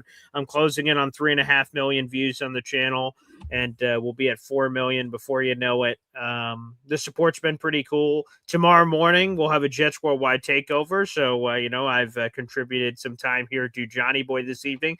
We're approaching 3 hours. Well, Johnny Boy will co-host with me tomorrow morning.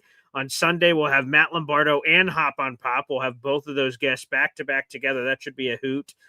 So we've got a busy couple of days. But, yes, that's youtube.com/@BoyGreen25. BOY Green the color, that's GREEN, the digits 25. That was my jersey number in high school.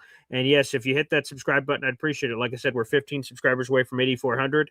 And this arbitrary number I made up in my head when I started this YouTube channel 6 years ago in September is, 10,000 just sounds like a cool number to get to. And, before I'm dead, unless I get hit by a bus tomorrow, I think I'll eventually get there, which is pretty cool. And, the sooner it happens, the better. So that's pretty awesome. So it's cool to have built this community from my living room over there in another room to where it is now. So it's cool to hear like Afram, who was just saying it. Wow, I listen to the show every day. Like, wow, that's cool that people decide to take the time that they do.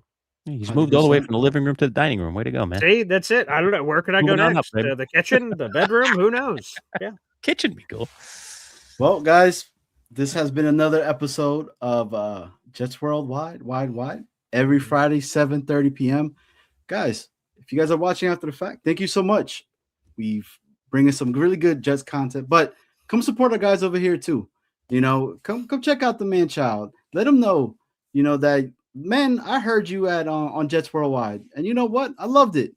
Let's talk a little bit more about some ball. And our guy BG, 7:30 every single day. And you heard him. I'll be over there tomorrow morning in a few hours. Yeah, we'll be talking about that. Yeah. So with that being said, I think we're good to go, guys. What's your guys' take? All right. Yeah. Thank you, Thank man. you, Johnny. Awesome, Thanks, Johnny. Mel. Appreciate it very much. Thanks, guys. If this thing ever wants to end, doesn't want to end. It doesn't want to end. Man, I wish I had that like button that you know. Hey, the show will keep going on. Wow. Hold on. Snowball, where are you, man? Why'd you leave me here? Yeah. Mookie's barking for me, man. Yeah, there you go. He's like, where the heck you been for the last 2.5 hours? Yeah, right.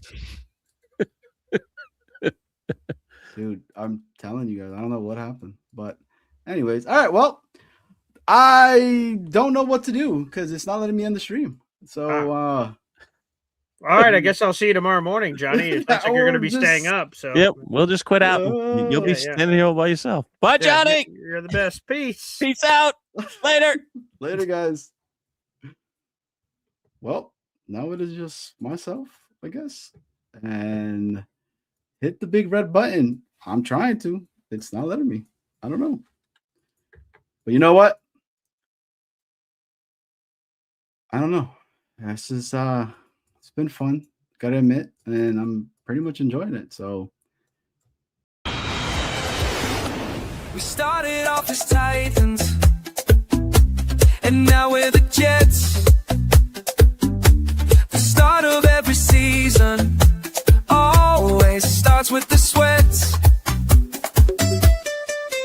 Vinny T, Brett Favre, Aaron Rodgers, what's the deal? Don't even try to tell me that the curse ain't real. We're coming for you, better run and hide. Snowball and Johnny boys, Jets worldwide. Why, yeah, boy. Like and subscribe.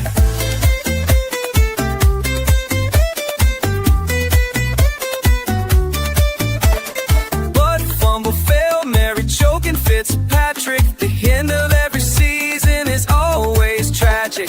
Doug Bryan missed, everybody got a piss. 2 Super Bowl seasons ended with just one twist. 15 years without the playoffs, is Aaron Glenn legit? We're the freaking New York Jets, and we're built for this shit. We're coming for you, better run and hide. Snowball and Johnny boys, Jets worldwide.